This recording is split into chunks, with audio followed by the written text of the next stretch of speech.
को मेरा हृदय से नमस्ते।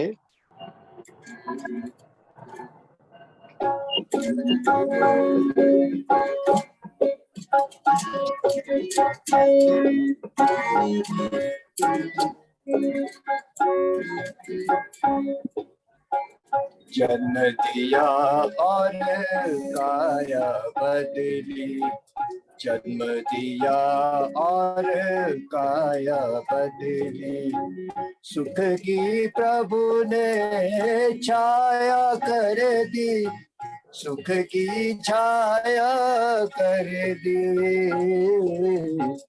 जन्म दिया और काया बदली, सुख की प्रभु ने छाया कर दी, सुख की प्रभु ने छाया कर दी।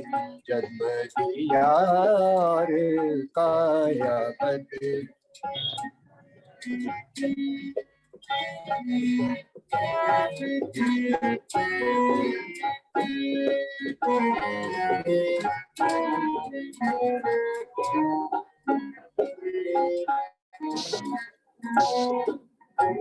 जिसे बनाया सुख का साथी, दुख आया तो छूटा था। जिसे बनाया सुख का साथी, दुख आया तो छूटा था। मेरे साथ रहा प्रभु साथी, मेरे साथ रहा प्रभु साथी, कृपा हुई तत्काल दया निधे। जन्म दिया और काया बदली, जन्म दिया और काया बदली, सुख की प्रभु ने छाया कर दी, सुख की छाया कर दी। जन्म दिया और काया बदली।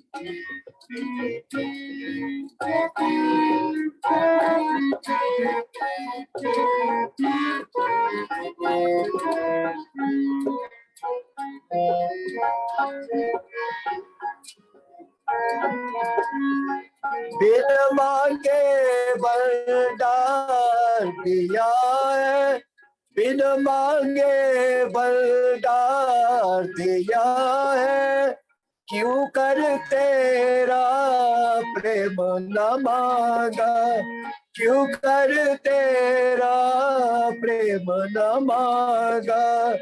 इन होठों को ओम का स्वर दे, इन होठों को ओम का स्वर दे, स्वरमय कर चित्त प्राण दया निधे।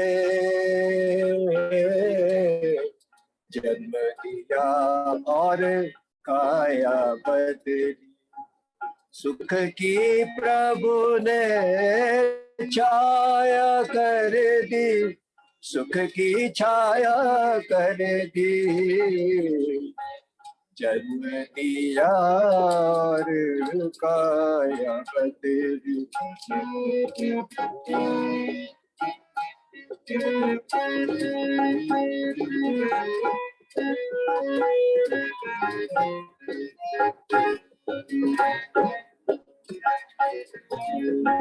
छोड़ दूं कैसे आंचल तेरा, तेरे सिवा प्रभु कौन है मेरा। छोड़ दूं कैसे आंचल तेरा, तेरे सिवा प्रभु कौन है मेरा। तेरी दया की कोई न सीमा, तेरी दया की कोई न सीमा, ना ही कोई मिसाल दया निधे। जन्म दिया और काया बदली, सुख की प्रभु ने छाया कर दी, सुख की छाया कर दी, जन्म दिया और काया बदली।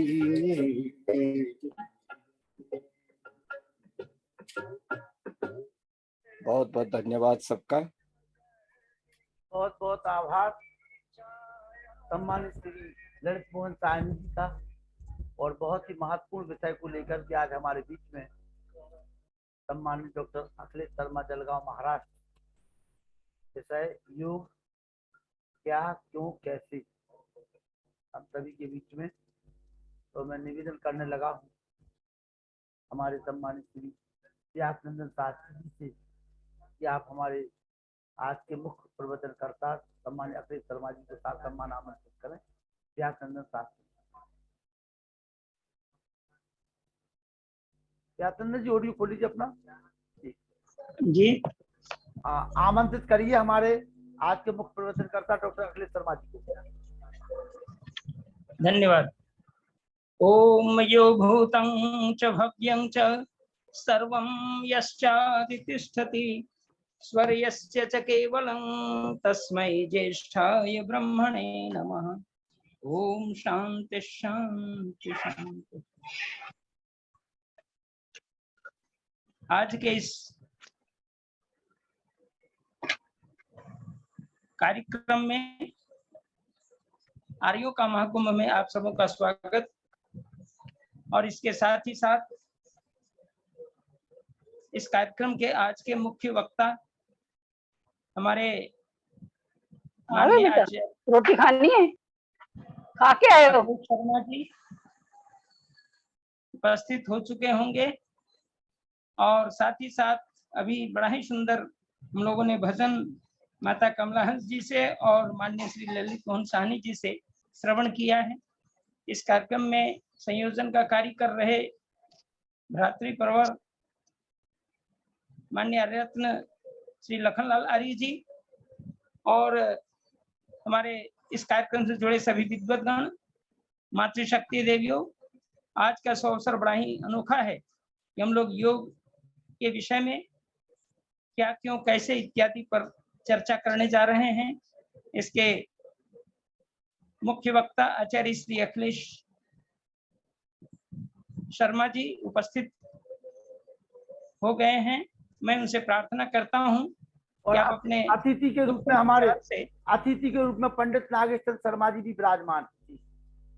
अच्छा, विराजमान चुके हैं। मैं उनसे प्रार्थना करता हूं कि आप अपने श्रीमुख से आज के इस मुख्य वक्ता के रूप में आपका व्याख्यान हो। जो विषय निर्धारित है उस पर माननीय अखिलेश शर्मा जी अपने विचार देने के लिए प्रस्तुत हैं। आचार्य श्री अखिलेश आर्य जी।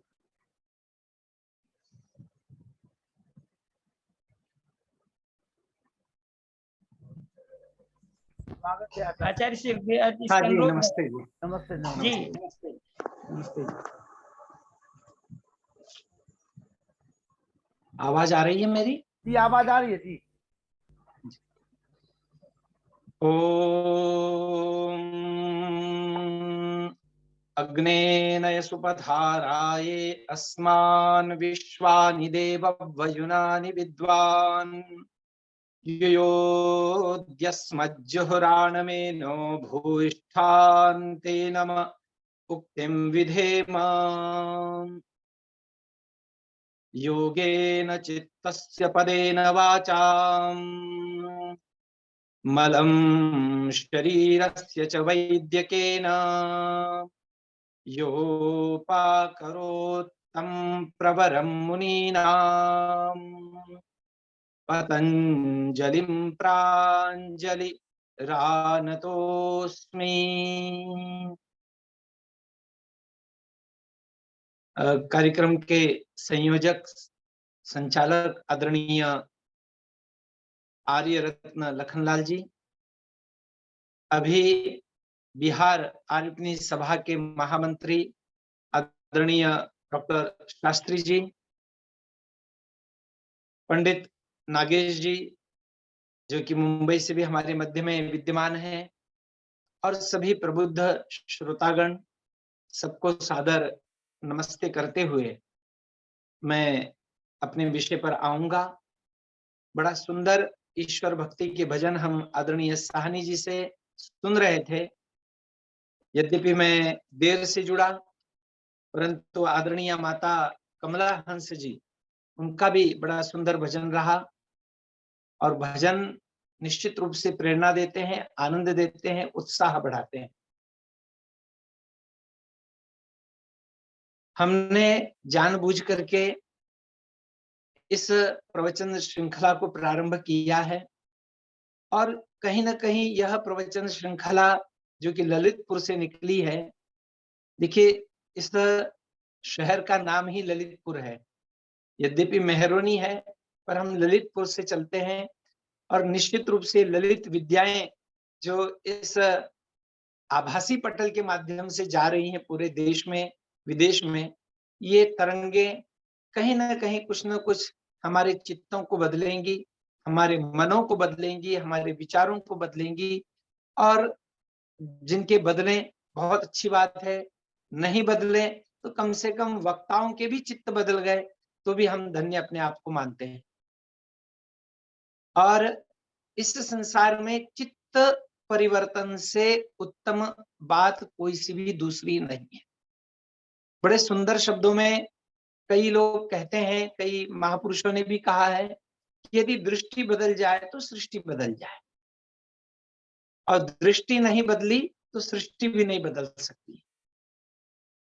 और दृष्टि शब्द जो है वो दर्शन से आता है। कभी हमारे प्राचीन ऋषियों ने 6 दर्शन जब लिखे होंगे, 6 दर्शनों का प्रणयन किया होगा, तो उन्होंने दर्शन शब्द का अर्थ जो तात्पर्य है वो दृष्टि को ध्यान में रख करके किया होगा, कि यदि दर्शन करना आ जाए समाज में, व्यवहार में, बाहर, और सबसे बड़ी बात अंदर, और दर्शन करना आ जाए मतलब आप सोचेंगे कि क्या हम दर्शन नहीं करते हैं, हमारी आंखें नहीं है क्या?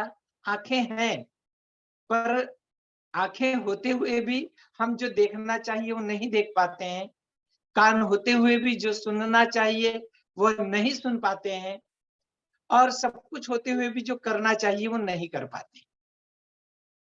और बस यही से उत्पत्ति होती है, या फिर जो हम करना चाहते हैं वो कहीं का कहीं समझते हैं और कुछ का कुछ करते हैं, और इसलिए कुछ का कुछ फल प्राप्त होता है। और जब एक व्यक्ति इसको सोचने लग जाता है कि ऐसा क्यों हो रहा है, क्या ऐसा ही करना चाहिए, और यदि करना चाहिए तो ये कैसे किया जाए जिससे कि मुझे सफलता प्राप्त हो जाए, तो यही विषय, इसी बात को ध्यान में रख करके आज मैंने सोचा कि योग क्या, क्यों, कैसे, इस विषय को लिया जाए। हमारे प्रबुद्ध श्रोता आदरणीय नरोला जी भी यहाँ विद्यमान है। सदा मैं उन्हें देखता हूँ, किसी भी व्याख्यान को वे छोड़ते नहीं है। तो निश्चित रूप से प्रबुद्ध सारे ही वक्ता, सारे श्रोता, वक्ता तो प्रबुद्ध है ही, पर सारे श्रोता भी आदरणीय आर्य जी ने सभी श्रोताओं को प्रबुद्ध बना दिया है। और मैं तो कभी कभी ये भी सोचता हूँ कि अब यदि मेरे आर्य जी मेरी बात को सुन रहे हो तो मैं उनसे निवेदन करना चाहूंगा कि अब आपके जो श्रोता है, इन श्रोताओं में से भी जैसे आदरणीय नरुला जी हैं या और भी अन्य हैं, तो इन श्रोताओं में से भी आप कभी कभी किसी का व्याख्यान रखवाइए, क्योंकि विद्या 4 प्रकार से आती है। ऐसा पाणिनि महर्षि ने जो अष्टाध्यायी लिखी है, और अष्टाध्यायी के ऊपर जो व्याख्यान दिया है, भाष्य किया है महर्षि पतंजलि ने बहुत से कार्य किए हैं। योग दर्शन तो लिखा ही है, साथ ही साथ महाभाष्य भी उन्होंने लिखा है, और वो भी अष्टाध्यायी के ऊपर। अष्टाध्यायी से तात्पर्य मेरा इतना है कि जो संस्कृत व्याकरण शास्त्र का सबसे प्रमुख ग्रंथ है विद्यमान काल में, आधुनिक काल में, इस इस महर्षि पतंजलि ने जो लिखा है वहां पर विद्या 4 प्रकार से आती है ऐसा कहा गया है। आगम कालेन, स्वाध्याय कालेन, प्रवचन कालेन, व्यवहार कालेन। आगम काल से तात्पर्य वहां केवल इतना है कि जैसे मैं बोल रहा हूं, आप सब लोग सुन रहे हैं, ये जो प्रक्रिया हमारी चल रही है इसका नाम है आगम काल। सुनने के पश्चात हो सकता है आप में से कई श्रोता ऐसे भी हों जो ये सोचते हो कि भाई जो इन्होंने बताया है, जो वक्ता ने बताया है वो सही है या नहीं है, और उसका घर पर जाकर के चिंतन करते हो, उसको कहते हैं स्वाध्याय। तो ऐसे कई श्रोता होंगे जिन्होंने स्वाध्याय किया होगा, और स्वाध्याय के पश्चात फिर प्रवचन की बात आती है, जो सुना है उसको सुनाने की बात आती है। तो मैं चाहूंगा कि ऐसे हमारे जितने भी श्रोता हैं, प्रबुद्ध श्रोता हैं, इन श्रोताओं का भी एक आध दिन हम प्रवचन रखें, किसी दिन हम उनका व्याख्यान रखें, जिससे कि हमें भी पता चले कि वाह, हमारे श्रोता जो है वो आप प्रवचन देने के योग्य हो गए। और प्रवचन दे रहे हैं मतलब यही तो हमारा कार्य है कि जितने भी श्रोता है वो सुने और शर्मा उसको जी, जो है तो बाहर शर्मा जी, प्रचारित करें। हाँ जी, आपकी बात को सुधार करते हुए सबसे पहले हम शुरुआत करेंगे मुनि जी से। जी, बहुत बढ़िया, बहुत बढ़िया, बहुत अच्छी बात है। बिल्कुल, बिल्कुल। मैं तो कहता हूँ मुनि जी से क्यों करें, आप भी एक आध दिन अपना व्याख्यान रखिए, क्योंकि आपने इतने व्याख्यानों को सुना है, तो निश्चित रूप से आपको भी व्याख्यान, ये अब प्रक्रिया ऐसी बननी चाहिए। और फिर इतना सब होने के पश्चात एक आधा ऐसा भी हो जो जिसने व्यवहार अर्थात स्वयं को धारण कर लिया हो कि हाँ भाई, मैंने इतनी बातें आर्य समाज की सुनी है, मैंने इतनी बातें परिवारों के ऊपर सुनी है, मैंने इतनी बातें योग के ऊपर सुनी है, मैंने इतने व्याख्यान वेद के ऊपर सुने हैं, तो मैंने यज्ञ करना प्रारंभ कर दिया है, मैंने संध्या करना प्रारंभ कर दिया है। देखो, हम कई बार हमारे आर्य समाज के लोगों में एक सबसे बड़ी कमी मैं कहना चाहूंगा, हम सब में है, और वो यह है कि हम परिणाम को बहुत कम देखते हैं। हम उस व्यक्ति के पास जाएं, पूछे भाई तूने इतने दिनों से सुना है, तो कुछ अंतर आया है या नहीं तेरे जीवन में, और अंतर आया है, और मैं तो यहाँ तक संतुष्टि वाला व्यक्ति हूँ, एक के भी जीवन में कुछ परिवर्तन आ गया तो हमारा ये सब करना सफल हो सकता है। ठीक है, आगे बढ़ते हैं हम। और आर्य जी ने इस बात को मान लिया ही है कि जितने हमारे श्रोता हैं, और पहले श्रोता हमारे मुनि जी हैं, वानप्रस्थी जी हैं, और भी जो भी हैं, तो इनके व्याख्यान होंगे और सुनेंगे निश्चित रूप से। जिस दिन भी ऐसे किसी श्रोता का व्याख्यान रहे उस दिन मैं जरूर उपस्थित रहूंगा, कम से कम इसीलिए कि उन्हें लगे कि हाँ भाई, जो वक्ता बोलते हैं वो भी हमारा व्याख्यान सुन रहे हैं। तो मैं अब आगे चलूं और अपने विषय पर आऊं। मैंने आज विषय लिया था योग क्यों, क्या और कैसे। तो सबसे बड़ी बात है योग क्यों। हाँ, हमारे सचदेवा जी भी कह रहे हैं कि ये स्वीकार्य है। निश्चित रूप से सचदेवा जी भी, मैं उनका नाम देखता हूँ, वे भी लगभग अधिकांश व्याख्यानों में रहते हैं, शायद ही कोई ऐसा व्याख्यान रहता हो जो उन्होंने छोड़ा हो। ऐसे प्रबुद्ध श्रोता है वो भी, और जितने ज्यादा आर्य समाज के में वक्ता आएंगे उतना ज्यादा आर्य समाज का कार्य बढ़ेगा। ऐसा कहा जाता है कि आर्य समाज का प्रत्येक व्यक्ति वक्ता है, और होना भी चाहिए। तो आज जितना भी समय रहेगा, जहां तक भी रहेगा, तीनों प्रश्नों को हम हल करने का प्रयत्न करेंगे, पर पहला तो करेंगे ही करेंगे, योग क्यों। और आइए इसी पर मैं चर्चा करूं, इसी पर मैं थोड़ा सा व्याख्यान दूं कि योग क्यों। संसार में जब तक जिसके पास में क्यों का प्रश्न नहीं आता है, या जिसके पास में भी क्यों का प्रश्न आ गया, उसने अपना जीवन कृतार्थ कर लिया।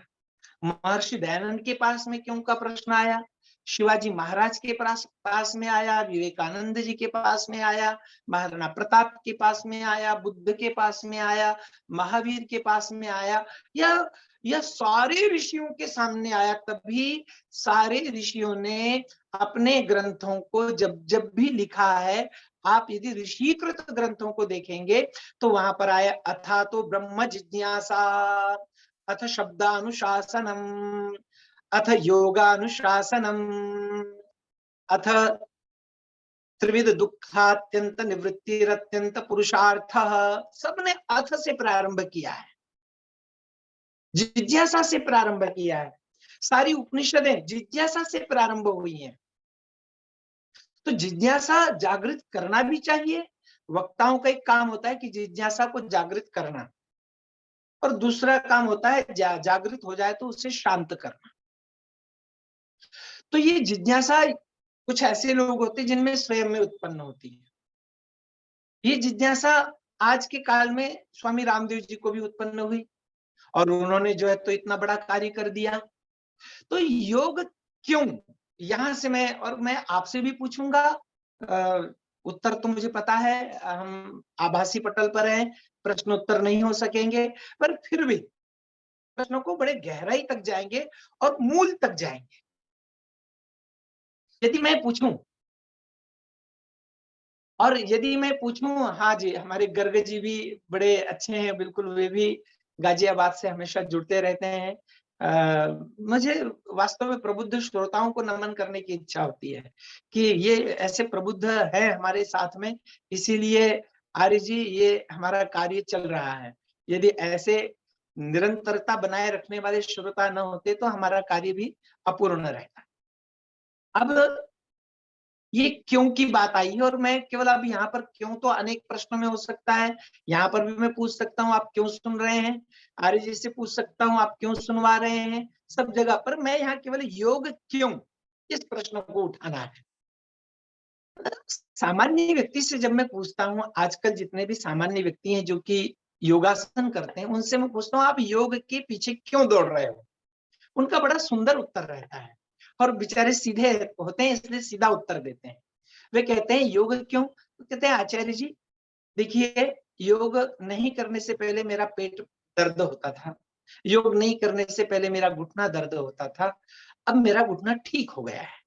पहले मैं चल नहीं पाता था, चलने लग गया हूँ। पहले मैं खा नहीं पाता था, खाने लग गया हूँ। पहले मैं कुछ पी नहीं पाता था, अब पीने लग गया। सीधी सीधी सी बात। पहले मैं बीमार रहता था, अब स्वस्थ हो गया। फिर मैं उनसे पूछता हूँ, क्योंकि जब मैं क्यों की बात आती है तो ये हमारे लिए भी है, मेरे लिए भी और आपके लिए भी है। फिर मैं पूछता हूँ भाई आप स्वस्थ क्यों होना चाहते हैं? कहते हैं बस बीमार थे इसलिए स्वस्थ होना चाहते हैं। शरीर से बीमार थे, थोड़े से दुखी थे, अब हम ठीक हो गए हैं तो अब स्वस्थ हो गए हैं। मैंने कहा और क्या अंतर आया? तो उन्होंने कहा आचार्य जी हम पहले शक्कर नहीं खाते थे, मीठा नहीं खाते थे, बीमार थे। हम पहले भजिए नहीं खा पाते थे, हम पहले कुछ और नहीं खा पी पाते थे, तो अब वो खाने पीने लग गए तो अब कितनी अच्छी बात है। नहीं तो हमारे सामने सारे पदार्थ रखे रहते थे और हम उनको देखते रहते थे। तो योग से ये हमें फायदा हुआ है, इसलिए हम योग करते हैं।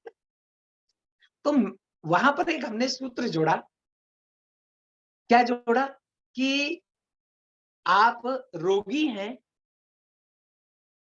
आप भोगों को भोगने के कारण रोगी बने हैं, और आगे जाइए, भोगों को भोगने के कारण आप रोगी बने हैं, और रोगी बने हैं इसलिए आप योग की तरफ आए हैं, और योग की तरफ इसलिए आए हैं ताकि फिर से भोगों को भोगने में समर्थ हो सकें, बस, और कुछ नहीं। और कोई आपका क्यों का इलाज नहीं है और ना आपको चाहिए। तो यदि केवल यही है तो ये सोच लीजिए कि हमारा उद्देश्य बहुत ही निम्न है। यदि केवल यही है तो ये सोच लीजिए कि आपने जो भी कुछ करना चाह रहे हैं वो आपका बड़ा तुच्छ है। आज सामान्य रूप से सारा संसार योग की और प्रवृत्त ही केवल इसलिए हो रहा है कि भोगों को भोगने से रोगी हुए हैं और इसलिए योग कर रहे हैं ताकि फिर से भोगों को भोग सके। तो ये लोगों का उद्देश्य है। क्या ये हमारा भी उद्देश्य है? क्या ये ऋषियों का भी उद्देश्य है? तो फिर हम प्रश्न उठाते हैं तो वहां पता चलता है कि नहीं, योगी लोगों का, योग का ये उद्देश्य कदापि नहीं है कि आप भोगों को भोगने के काबिल हो जाएं, आप भोगों को भोगने के योग्य भी हो जाएं। फिर क्या कारण है? तो संस्कृत में बड़ा सुंदर एक वाक्य आता है, प्रयोजनम विना मंदोपि न प्रवर्तते। क्या कहा गया? प्रयोजनम विना मंदोपि न प्रवर्तते। प्रयोजन के बिना तो अजगर करे न चाकरी, पंछी करे न काम, दास मलुक का कह गए सबके दाता राम। तो कहते हैं कि प्रयोजन नहीं हो तो कोई भी व्यक्ति किसी काम को नहीं करता है। श्रोताओं को कुछ प्रयोजन है कि कुछ हमें ज्ञान मिल जाए, वक्ताओं को कुछ प्रयोजन है कि कुछ नाम हो जाए, कार्यक्रम के आयोजकों को कुछ प्रयोजन है कि वेद का ज्ञान सबको मिल जाए, कुछ ना कुछ प्रयोजन है। फिर योग का प्रयोजन क्या है? यदि आप कहते हैं कि हम भोगों को भोगना इसलिए योग, ये योग का प्रयोजन नहीं है, तो फिर आप ही बताइए कि योग का प्रयोजन क्या है? ये विचार करना पड़ेगा, इसको समझना पड़ेगा। और जब तक इसको नहीं समझ लेंगे तब तक हम योग के विषय को आगे नहीं बढ़ा सकते हैं। अब देखिए, आपने भोगों को भोगने की बात भी क्यों कही? मतलब जिनसे मैंने पूछा था उन्होंने भोगों को भोगने की बात भी क्यों कही, और उसके साथ में एक शब्द जोड़ा था, क्योंकि हमारा जो दुख था वो दुख कम हो गया। दुख कम हो गया इसलिए हम योग की शरण में आए। परंतु क्या आप ऐसा सुख और ऐसा दुख चाहते हैं क्या कि जो चले जाए फिर आ जाए, जो चले जाए फिर आ जाए? मैं हमारे श्रोताओं से भी पूछना चाहूंगा, केवल अपने मन में, कि क्या आप ऐसा सुख चाहते हैं जो आ जाए और फिर चले जाए? तो मैंने अपने से भी पूछा, दुनिया वालों से भी पूछा। तो दुनिया वालों से जब पूछा तो दुनिया वाले कहते हैं नहीं नहीं नहीं नहीं, हम ऐसा सुख नहीं चाहते हैं, हम तो ऐसा सुख चाहते हैं जो आ तो जाए फिर न जाए। ध्यान देना, ऐसा सुख सभी चाहते हैं कि जो आ तो जाए पर वापस न जाए। तो भैया, आपने खाने का सुख ले लिया, ये आ तो जाता है फिर जाता है कि नहीं? उन्होंने कहा ये भी चले जाता है। फिर आपने कहा क्यों भाई, पीने का सुख ले लिया, तो पीने का सुख आता है कि नहीं? हाँ आता तो है, पर फिर से चले जाता है, फिर से पीने की इच्छा हो जाती है। फिर हमने और पूछा, ये सुंदर सुंदर वस्त्र पहनने की इच्छा होती है, इससे भी सुख मिलता है, पर ये सुख क्या है? आता तो है पर चले जाता है। यदि मेरे ये सुंदर श्वेत वस्त्रों पर किसी ने थोड़ी सी भी स्याही छिड़क दी तो तुरंत मुझे दुख आ जाएगा। तो इसका मतलब क्या हुआ कि नहीं, मैं तो ऐसा सुख चाहता हूं कि जो आए और जो फिर कभी भी नहीं जाए। तो फिर हमने बात की कि भाई आप किनसे सुख चाहते हैं और कैसा सुख चाहते हैं? तो फिर किसी ने कहा हम इंद्रियों से सुख चाहते हैं, और इंद्रियों से ऐसा सुख चाहते हैं जो आ जाए फिर कभी नहीं, क्योंकि सुख की हमारी परिभाषा ही यही है और इतनी ही है। हम केवल जो सुख चाहते हैं वो केवल और केवल इंद्रियों से चाहते हैं, आंख से चाहते हैं, नाक से चाहते हैं। इसके लिए तो कभी बहुत अच्छा श्लोक हमारे भर्तृहरि जी ने लिख दिया था, और उन्होंने कहा था कुरंग मातंग पतंग भृंगाः मीना हतः कुरंग मातंग पतंग भृंगाः मीना हतः पंचभिरेव पंच एकः प्रमादी सकथम न हन्यात् यह सेवते पंचभिरेव पंच। कहते हैं एक एक विषय के सुख को लेने वाले एक एक प्राणी का बड़ा दुखद उसके साथ में घटित हुआ। किसके साथ में हुआ? कुरंग, मातंग और पतंग और भृंगा। कुरंग किसे कहते हैं? कुरंग कहते हैं हिरण को। कौन से हरिण को कहते हैं? कौन से हिरण को कहते हैं? जिसकी कस्तूरी नाभि में होता है उस हिरण का नाम है कुरंग। और वो हिरण जो है अपने सुख के लिए, उसे बड़ा सुंदर क्या होता है, उसे बड़ा सुंदर अनुभूति होती है सुगंध की। उसके नाभि में होता है पर वो घूमता रहता है पूरे जंगली जंगल में। तो इसलिए क्या है, उसके नाभि में है परंतु वह उसको सूंघ नहीं पाता है, उसको जान नहीं पाता है, उसको ले नहीं पाता है, ग्रहण नहीं कर पाता है। और उसे शब्द का भी बड़ा मोह होता है, कहीं अच्छा शब्द आया तो वो चले जाता है।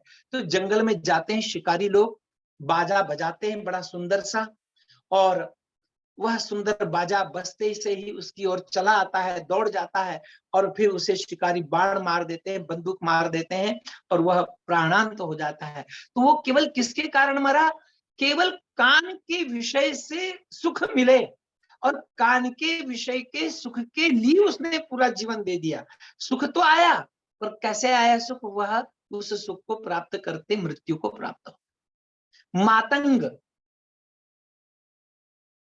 पतंग, भृंगा, ये एक एक के विषय में मैं कहना चाहूं तो कोई हाथी है, तो कोई कीड़ा है, तो कोई भौरा है।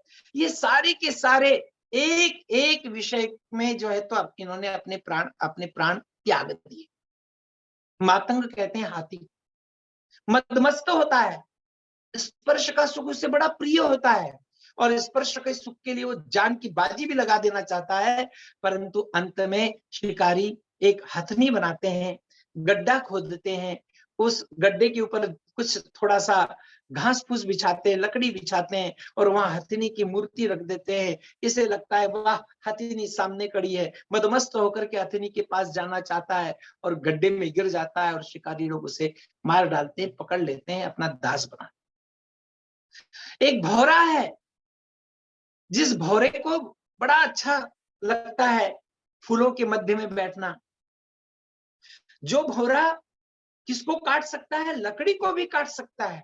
वो भौरा समुद्र या तालाब के किनारे जाता है, तालाब में अच्छे सरोवर के किनारे जाता है, सरोवर में कमल के फूल लगे हुए हैं, कमल के फूल के अंदर बैठता है, वो भी सुगंध के लिए बैठता है, बड़ी अच्छी सुगंध आ रही है, सूर्य अस्ताचल की ओर जाता है, परंतु केवल एक नासिका के सुख के लिए वो वहां पर उद्युक्त होता है और नासिका के सुख के लिए वहां पर बैठा रह जाता है। चाहता तो कमल का फूल जैसे ही सूर्य अस्त होता है अपनी पंखुड़ियां बंद कर लेता है। जैसी पंखुड़ियां बंद की कमल के फूल ने, वैसे ही ये भंवरा सोचता है, क्या सोचता, मैं विषय से अलग हो जाऊंगा, परंतु बड़ा सुंदर वर्णन किया है कवियों ने। कवि कहते हैं हम भी सब ऐसे ही सोचते हैं जैसा वो भौरा सोचता है। रात्रिर्गमिष्यति भविष्यति सुप्रभातम भास्वा, रात्रिर्गमिष्यति भविष्यति सुप्रभातम भास्वानुदिश्यसि हसिष्यसि पंकजश्रीः इत्थं विचिन्तयति कोशगते द्विरेफे हा हंत हंत नलिनीम गज उज्जहार। कहते हैं वह भ्रमर सब कुछ कर सकता था, तोड़ सकता था, जा सकता था, पर सोचता है सूर्य उदय होगा, दिन निकलेगा, कमल खिलेंगे और मैं उड़ जाऊंगा। परंतु क्या होता है, सुबह 3 बजे ही हाथी आते हैं, उस सरोवर में जल पीने के लिए आते हैं और कमल के फूलों को तोड़ देते हैं और खा जाते हैं और वो भंवरा वहीं पर। एक एक में कहने का तात्पर्य केवल इतना है कि इनके पास में एक एक विषय की आसक्ति थी और एक एक विषय की आसक्ति ने इनको, और वो आसक्ति किसकी थी? वो आसक्ति सुख की थी, पर सुख तो मिला नहीं, प्राण मात्र त्यागने पड़ गए। अब देखिए योग क्यों, तो योग क्यों, योग भी इसीलिए है कि हम सब सुख को प्राप्त करना चाहते हैं और अत्यंत सुख को प्राप्त करना चाहते हैं, और अत्यंत सुख ऐसा चाहते हैं जो आ तो जाए पर जाए नहीं, और कैसा रहे? पूर्ण तृप्ति वाला, पूर्ण तृप्ति देने वाला हो। जैसे एक व्यक्ति, उदाहरण के तौर पर मैं कहना चाहूं, एक व्यक्ति एक बार सिगरेट पीता है, फिर उससे थोड़ा सा कष्ट होता है, पर थोड़ा सा कुछ अलग सा भी लगता है, फिर 2 बार पीता है, सोचता है अब ठीक हो जाऊंगा, फिर 3 बार पीता है, 4 बार पीता और अंत में चैन स्मोकर हो जाता है कि अब पीने में, अब आखिरी बार के पीने में तो कहीं ना कहीं स्वाद आ जाएगा, परंतु स्वाद आता नहीं है। वो तृप्ति के लिए विषयों को ग्रहण करता है, परंतु ये विषय तृप्त तो नहीं करते हैं, अपितु गहन अतृप्ति को जन्म देते हैं। तो हमने एक गुलाब जामुन व्यक्ति खाता है, तो पहले दिन जब खाता है तो बड़ा अच्छा लगता है, एक बार खाया, हो सकता है आग्रह कर दिया, 2 खा लिए, 3 खा लिए, 4 खा लिए, 5 खा लिए, और फिर कहता है बस अब नहीं खाऊंगा। परंतु उस समय तो उसकी तृप्ति, उसे लगता है बस अब मैं गुलाब जामुन खा करके तृप्त हो गया हूं, पर क्या दूसरे दिन तीसरे दिन, चौथे दिन उसकी फिर से इच्छा नहीं होती है? होती है। वो तृप्त हुआ क्या? तृप्त नहीं हुआ। ऐसी सभी विषयों को ले लें, हम अपने भी ले लें, देखने में, बोलने में। कई लोगों को बोलने का इतना अभ्यास होता है, हम कहीं आर्य समाजों के प्रवचनों में जाते हैं अनेक बार, और किसी विद्वान को यदि 5 मिनट का, 10 मिनट का इस समय मिलता है तो उन्हें क्रोध आ जाता है, उसमें आसक्ति हो जाती है। अरे इतना बोल लिए हैं हम, इतना हमने प्रवचन दे दिया है, यदि 5 मिनट मिले तो 5 मिनट में हम कहें, 10 मिनट मिले तो 10 मिनट में कहें, 1 घंटा मिला है तो एक, पर बोलने से भी तृप्ति नहीं होती है। वास्तव में तो अंत में मौन हो जाना चाहिए, परंतु हम बोलने में भी मृत्यु बोलने। अभी जो प्रश्न आ रहा है, ये प्रश्न यदि बाद में पूछेंगे तो अच्छा रहेगा, नहीं तो मैं अपने विषय को फिर गड़बड़ा जाएगा मेरा विषय। तो हम कुछ प्रश्नों को बाद में ले लेंगे, मैं थोड़ा सा 5 या 10 मिनट पहले समाप्त कर दूंगा ताकि हम कुछ प्रश्नोत्तर भी कर सकें। तो सामान्य रूप से हम जितने भी सुखों को लेते हैं, ये सब सुख क्या है? क्षणिक है, अर्थात निरंतर बने हुए नहीं रहते हैं। और अगर आ भी जाएं तो इन सुखों से ऊब हो जाती है। ऊब हो जाती मतलब हम ऊब जाते हैं, हम ज्यादा दिन तक सहन नहीं कर सकते हैं। आ जाए सुख तो वो भी हमसे संभाले नहीं जाते हैं। और तीसरी बात है, पूर्ण तृप्ति की अनुभूति नहीं होती है संसार के सुख। अब जब ये पूर्ण तृप्ति संसार के सुखों में नहीं होती है तो हम क्या करते हैं जी? हम और कहीं जाते हैं। हम क्या सोचते हैं कि ये धनवान है ना, इसलिए हो सकता है, मैं गरीब हूं ना, इसलिए मेरे पास सुख नहीं है। तो एक आप कभी कभी ध्यान में एक बार धनवान बन जाया कीजिए और धनवान के घर में घुस जाया कीजिए और उसके घर में घुस करके एक एक व्यक्ति को हिला हिला करके पूछा कीजिए। किसी सेठ के घर में घुस जाइए कभी, मतलब ऐसे नहीं घुसना है, सशरीर नहीं घुसना है, मन से घुसना है। मन से घुसिए और मन से घुस के देखिए कि ये सुखी है कि नहीं, तो आपको पता चलेगा भाई इसके घर में भी 2 और 2 4 ही हैं। कभी आपको लगता है यार ये बहुत बलवान है इसलिए सुखी है, तो आप किसी बलवान के घर में घुस के देख आइए और फिर पूछिए, फिर सोचिए यार ये सुखी है कि नहीं, तो आपको पता लगेगा यार ये भी दुखी है। फिर किसी विद्वान के घर में घुस जाइए, मैं विद्वान की बात कर रहा हूँ, किसी योगी की बात नहीं कर रहा हूँ, किसी आध्यात्मिक व्यक्ति की बात नहीं कर रहा हूँ। आप आध्यात्मिक व्यक्ति के घर में जाएंगे तो वहां पता चलेगा यहाँ कहीं ना कहीं कुछ न कुछ सुख अवश्य है। कुछ न कुछ ऐसी बात है कि इस घर में झगड़े नहीं होते हैं, कुछ न कुछ ऐसी बात है कि इस घर में झंझटें नहीं होती हैं।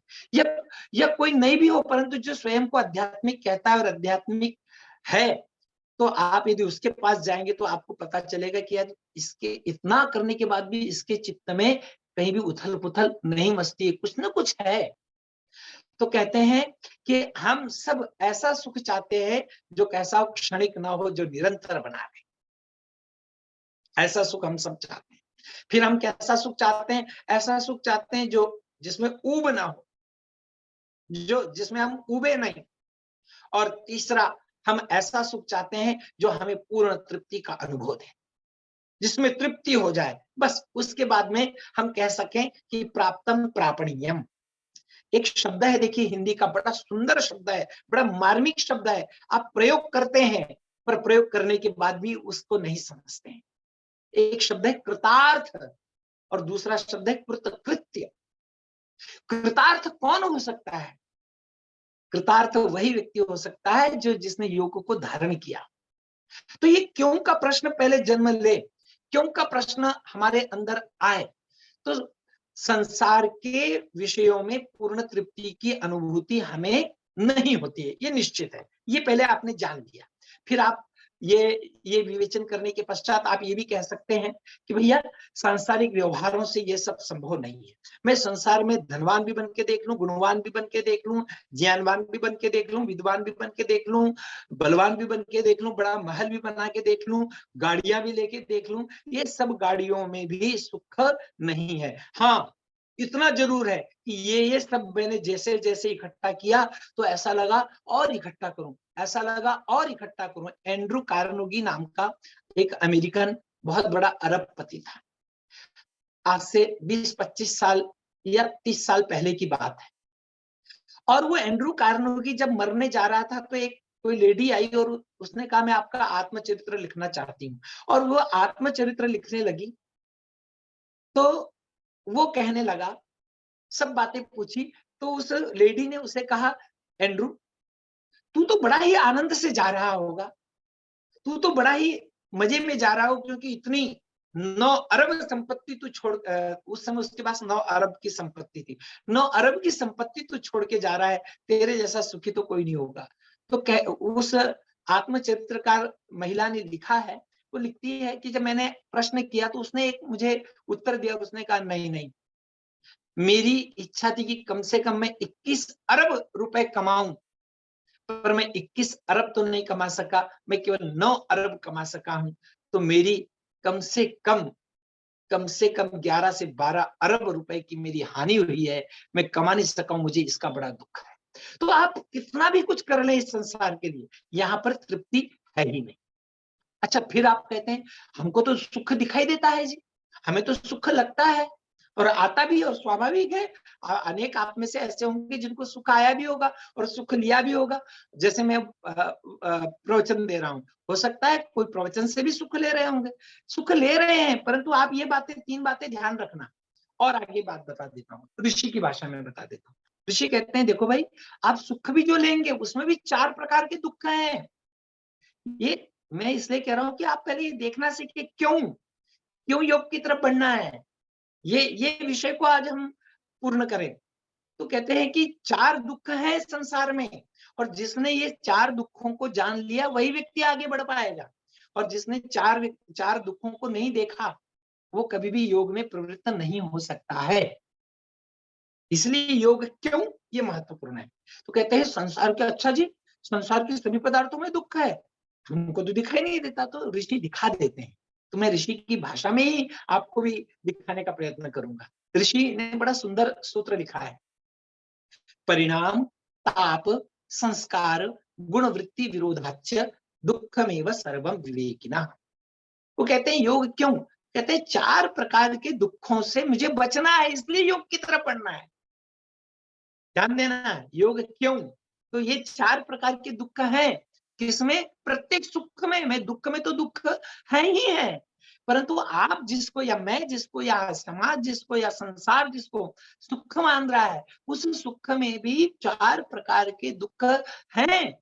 मैं नहीं कह रहा हूं पतंजलि कह रहे हैं, मैं नहीं कह रहा हूं योग दर्शन कह रहा है, मैं नहीं कह रहा हूं ये ऋषियों की परंपरा कह रही है। इसलिए कभी बुद्ध ने भी एक बात बड़ी अच्छी कही थी। भगवान बुद्ध ने क्या कहा था, सर्वम दुखम। उन्होंने तो और आगे बढ़ के कह दिया था सब कुछ दुखमय है, ये दुख को ढूंढो तो अपने आप जो बचेगा वो सब तुम्हारा है। तो दुख समझ में तो आए, दुख ज्ञान में तो आए। तो कहते हैं परिणाम ताप संस्कार गुणवृत्ति विरोधाच दुखमेव सर्वम विवेकिना। परिणाम दुख को देख लीजिए। अब आपने इंद्रिय से किसी विषय का सुख लिया, लेते हैं, रोज लेते हैं, अभी भी ले रहे हैं, अभी सुनने का सुख ले रहे हैं, हो सकता है कुछ साथ साथ भोजन कर रहे हो तो भोजन का सुख ले रहे हो, कुछ अन्य सुख ले रहे हो।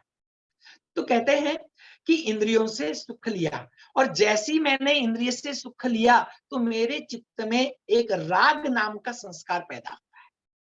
जिसने भी सुख लिया, वो अभी कीड़े मकोड़ों की बात में बता रहा था या प्राणियों की बात बता रहा था, और हमारे किसी श्रोता ने प्रश्न भी किया था कि वो कैसे कैसे गए एक एक इंद्रिय से। तो एक वहां पर एक इंद्रिय का मैंने उल्लेख नहीं किया था, नेत्र इंद्रिय का। जैसे पतंग होता है, पतंग का तात्पर्य कीड़ा, जो लाइट जलती है, और लाइट जैसी जलती है, जैसे अभी बारिश के दिन है, यदि खेत में कहीं लाइट जलेगी, गांव में कहीं लाइट जलेगी, तो उसके आसपास में कई सारे सैकड़ों कीड़े आ जाएंगे। तो हालांकि यद्यपि वे मरते नहीं है, पर प्राचीन काल में क्या होता था कि सभी चिमनियां जलाते थे, बत्तियां जलाते थे, और उससे बत्तियां जब जलती थी, आग जब जलती थी, तो उसके आसपास में, क्योंकि उन कीड़ों ने कहीं ना कहीं प्रकाश का सुख लिया हुआ था, तो उनको जैसी प्रकाश दिखा वो प्रकाश के सुख की ओर दौड़े, और जैसी दौड़े तो उनको ये नहीं पता है कि ये सुख तो दे रहा है, परंतु ये नहीं पता होता है कि मुझे जला करके भस्म ही कर देगा। और जैसे उस सुख के लेने के लिए अग्नि के पास आते हैं और वैसे जल करके भस्म हो जाते। अब मैं कैसे जल के भस्म होता हूँ, या मैं जल के भस्म नहीं भी होता हूँ, पर मैं परेशान कैसे होता हूँ, ये दिखाने का तात्पर्य है यहाँ पर। और मैं भी यही दिखाना चाहता हूँ कि योग क्यों, हम क्यों जाए योग की तरफ, क्योंकि संसार में दुख ही दुख है और प्रत्येक सुख में भी दुख है। इसलिए पहला दुख आपको बता रहा हूं, परिणाम दुख। आप सुख लेते हैं, कोई सा भी सुख ले लीजिए, अब मैं ज्यादा उसकी चर्चा नहीं करता हूं। आप जिस भी सुख को लेते हैं उस सुख की चर्चा, जो आपको सबसे प्रिय वस्तु है, आपने सुख लिया, सुख को लेते से ही आपके चित्त में राग नाम का संस्कार उत्पन्न होगा। जैसे ही सुख लिया वैसे आपके चित्त में राग नाम का संस्कार उत्पन्न होगा। अब राग नाम का संस्कार उत्पन्न होते से ही क्या होता है मालूम है, इंद्रियों को वो विषय बार बार अच्छा लगता है, इसलिए इंद्रियां उस विषय को बार बार लेने के लिए तैयार है। अब एक बार मैंने विषय को लिया और एक बार मुझे अच्छा लगा, फिर मैं क्या चाहूंगा, मैं कल भी उस विषय को, जैसे आपने प्रवचन सुना, आपको प्रवचन एक बार अच्छा लगा, किसी एक आचार्य का, किसी एक विद्वान का प्रवचन आपको अच्छा लगा, तो आपने क्या सोचा, दूसरे दिन भी सुनूं, तीसरे दिन भी सुनूं, चौथे दिन भी सुनूं, पांचवें दिन भी सुनूं। अब ध्यान देना है इस बात को, आपने इसको सुनने की इच्छा रखी क्योंकि आपके चित्त में राग नाम का संस्कार उत्पन्न हो गया था। अब राग नाम का उत्पन्न, आपने आज फिर प्रवचन सुन लिया, आज फिर अच्छा लगा आपको, आज आपकी इंद्रियां शांत हुई, फिर आप कल की इच्छा रखने लगे, फिर इंद्रिय चंचल हुई, और बाई चांस किसी दिन आपको सुनने को नहीं मिला, उस दिन आप क्या हो जाएंगे, व्याकुल हो जाएंगे। आप कहेंगे पंडित जी हम व्याकुल नहीं होंगे, हम घबराएंगे नहीं, क्योंकि पिछले प्रवचन यूट्यूब पे है तो हम यूट्यूब से सुन लेंगे। अच्छा जी, आप बड़े अच्छे हैं, यूट्यूब से सुन लेंगे। फिर मैंने कहा फिर ऐसा भी होगा एक दिन कि आप जो है लेते लेते, आप जो है सुख को लेते लेते या यूट्यूब से सुख को लेते लेते आप क्या करेंगे, किसी न किसी दिन लाइट नहीं रहेगी। एक दिन ऐसा भी आएगा कि जिस दिन आप लाइट के प्रकाश को नहीं ले पाएंगे, और जैसे ही आपने लाइट के प्रकाश को नहीं लिया या लाइट नहीं रही आपके घर में, उस दिन आप यूट्यूब को भी नहीं सुन पाएंगे, उस दिन और आपको तीव्र वेदना होगी, आप उस दिन आपको तीव्र दुख की जागृति होगी कि अरे क्या है, आज ही लाइट को जाना था, अब लाइट चले गई, अब मैं कैसे सुनूं। फिर आप कहेंगे नहीं नहीं, मैंने मेरे घर में ऐसी व्यवस्था कर ली कि लाइट भी है, इसलिए मैं यूट्यूब पे कभी भी प्रवचन सुन सकता हूं। तो फिर ऐसा भी एक दिन आएगा कि आपको कान से सुनाई देना कम हो जाएगा, फिर आप चाह करके भी नहीं सुन पाएंगे, फिर आप कहेंगे मैं कान की मशीन बैठा लूंगा, परंतु एक दिन ऐसा आएगा कि वो मशीन ही आपको जो है तो घर घर करते हुए आपके कान को परेशान करने लगेगी, और तब आपकी सुनने की इच्छा होते हुए भी आप नहीं सुन पाएंगे। उस दिन आपको क्या होगा, तो वो जो उस दिन का दुख है, वो विद्वान व्यक्ति, वो धार्मिक व्यक्ति, वो योग की ओर जाने वाला व्यक्ति या साधक व्यक्ति पहले दिन ही समझ लेता है कि अरे इसका परिणाम जो है, आज मैंने जो सुख लिया है, ये सुख मुझे विषय के रूप में सदा परेशान करता रहेगा, मुझे दुख देता रहेगा। तो ये जो विषय का सुख है, अच्छा भले लग रहा है, परंतु ये भी अंत में दुख देने के लिए ही तैयारी है, या अंत में ये भी हमें किसी न किसी दिन दुख देगा ही। तो ऋषि कहते हैं परिणाम दुख इसका नाम है कि आपने सुख लिया और छोड़ दिया, परंतु आपको बार बार उसकी स्मृति आएगी, उसके संस्कार आएंगे, बार बार इच्छाएं होंगी और बार बार आप उसकी ओर दौड़ेंगे। ये बार बार दौड़ना ही परिणाम दुख है। तो ये सुख में भी दुख है, इसलिए तो मनुस्मृति में कहा है कि न जातु कामान भयान लोभा धर्मम त्यजे जीवितस्यापि हेतो। और भी योग दर्शन में कहा है, मनुस्मृति में भी कहा है, न जातु काम कामानाम उपभोगे न शाम्यति हविषा कृष्ण वर्त में भूय एवाभिवर्धन। ये कामनाएं भोगों से शांत नहीं होती हैं, कितने ही भोगों को बार बार भोग लें तब भी हमारी कामना शांत और भी अच्छे एक का प्रवचन अच्छा नहीं लगा तो फिर इच्छा होती नहीं दूसरे का अच्छे से अच्छे का सुनूंगा और अच्छे से अच्छे का सुनूंगा। इसलिए तो लोग बदलते हैं। लोग बदलते क्यों हैं? लोग परिवर्तन क्यों? ये चंचलता के कारण, इसी सुख की इच्छा के कारण जाते हैं। और फिर यदि किसी दिन उनकी इच्छा की पूर्ति नहीं हुई तो दूसरा दुख तैयार हो जाता है, जिसको कि ऋषियों ने कहा है द्वेष। सुखानुसई रागः, दुखानुसई द्वेषः। द्वेष उत्पन्न होता है। फिर यदि कहीं से किसी ने मेरे विरुद्ध बात कह दी तो तुरंत मुझे द्वेष उत्पन्न होगा। ये अगर ये सुख और दुख से कोई परेशान है तो वो ढूंढेगा क्यों जाऊं मैं योग की तरफ, क्योंकि योग सारा सब कुछ समाधान देने वाला है। ये परिणाम दुख है। फिर हम दूसरे दुख की ओर जाते हैं। इसलिए तो कहा है भोगो न भुक्ता, भोगा न भुक्ता वयमेव भुक्ताः, तपो न तप्तम वयमेव तप्ताः, कालो न यातो वयमेव याताः, तृष्णा न जीर्णा वयमेव जीर्णा। भर्तृहरि का बड़ा सुंदर श्लोक कि तृष्णा न जीर्णा, हमारी तृष्णा जीर्ण नहीं होगी, हम ही जीर्ण हो जाएंगे। फिर आगे कहा है ताप दुख, बड़ा गजब का है ताप। अब ये विषय के सहज आते हैं क्या? आपने अपना 1 घंटा ये सुनने के लिए भी दे रहे हैं, ये कोई सीधी सादी बात नहीं है, ये भी कष्टदायक बात है, ये भी तप की बात है। तो आप यदि एक होता है तप और एक होता है ताप। अब मैं प्रवचन दे रहा हूं, यदि हो सकता है आप में से किसी को ये रुचिकर न लगे। अब रुचिकर नहीं लगा तो आपने क्या कहा कि मैंने 1 घंटा सुना और कुछ समझ में आया नहीं, तो क्या होगा जी? आपको, आपने इसके लिए तपस्या की थी ना, 1 घंटा बैठे ना, और उसके बाद भी आपको कुछ नहीं मिला, तो ये जो आपका जो तप करना था, ये क्या बन गया? ताप बन गया। तो सुख को प्राप्त करने के लिए जो कष्ट किए जाते हैं उसका नाम क्या है? ताप दुख। ये ताप दुख भी लौकिक वस्तुओं के सुख का अनुभव जब हम करते हैं और उनको संचय करते हैं और उनके लिए साधनों को इकट्ठा करते हैं, और ये साधनों को इकट्ठा करने के लिए जो पुरुषार्थ करते हैं, और पुरुषार्थ करते करते जब इच्छित सुखों की प्राप्ति नहीं होती है तो वो ताप बन जाता है, और ये ताप दुखी हमारे चित्त में अशांति दे। क्या करूं, मैंने तो इतना सब कुछ किया था तो भी कुछ नहीं मिला। क्या करूं, मैंने तो इतनी पढ़ाई की थी तो भी नौकरी नहीं मिली। क्या करूं, मैं तो इतना अच्छा काम करता हूं ऑफिस में तो भी लोग मुझे दोष देते हैं। ये सब कौन सा दुख है? ये ताप दुख है। ये भी सुख से ही आए, क्योंकि आपने अच्छा काम तो किसके लिए? अब मैं ही सोच लूं कि क्या करूं, मैं तो इतना अच्छा बोलने का प्रयत्न कर रहा हूं, इतना समझाने का प्रयत्न कर रहा हूं, फिर भी किसी को समझ में नहीं आ रहा कि ये मैंने सुख लिया था ना कि मैं जो बोल रहा हूं ये सबको समझ में आना ही चाहिए, ये मेरा आग्रह था, और नहीं आया किसी को समझ में, नहीं किसी को अच्छा लगा, तो मुझे क्या हो जाएगा?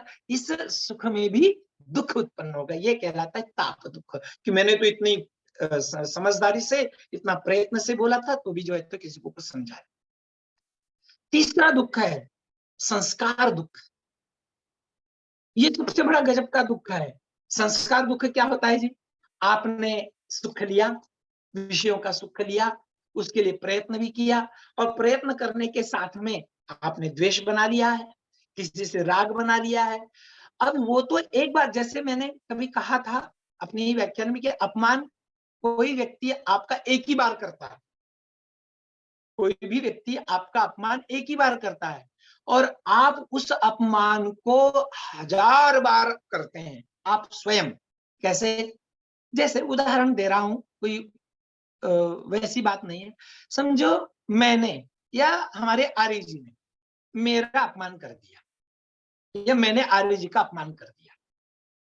अब क्या होगा?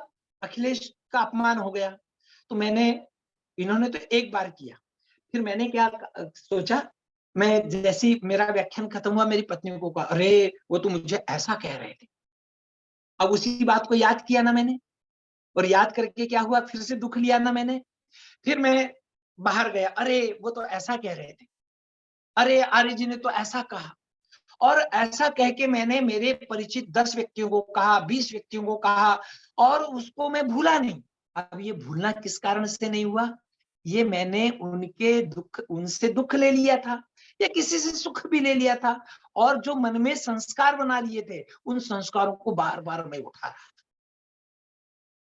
ये तो मैंने दुख की बात कही, सुख की बात भी ऐसी है। वो बार बार उनको मैं उठाता हूं और बार बार उसको चाहता हूं, और जब वो नहीं मिलता है तो फिर दुख मिलता है। इसका नाम है संस्कार दुख। और चौथा दुख है गुण वृत्ति विरोध दुख। आप सब जानते हैं कि 3 गुण होते हैं, सत्वगुण, रजोगुण और तमोगुण। सत्वगुण सुख देता है। सत्वगुण के लक्षण हैं बड़े सुंदर, शांत प्रकृति, पवित्रता, विद्या और विचार, ये सत्वगुण के गुण हैं। काम, अभिमान, ईर्ष्या, द्वेष और विक्षेप, ये रजोगुण के गुण हैं। और क्रोध, मलिनता, आलस्य, प्रमाद, ये तमोगुण के गुण हैं। ये इनके गुण हैं। याद रखना जरा, ये याद रखने की चीज है, लिख के रखने की चीज है।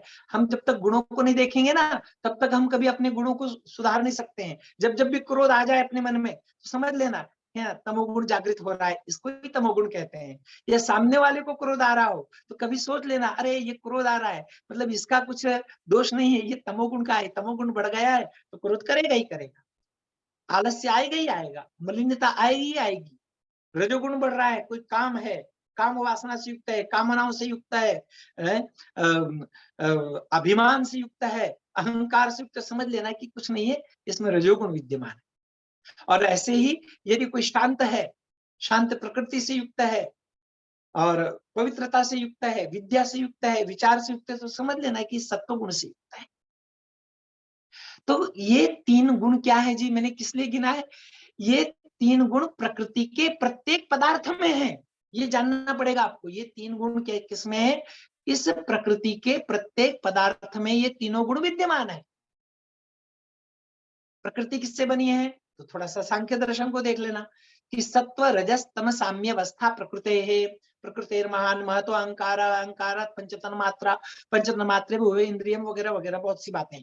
सामान्य सी बात केवल इतना समझ लीजिए कि सत्वगुण, रजोगुण और तमोगुण, इन तीनों की साम्य अवस्था का नाम प्रकृति है।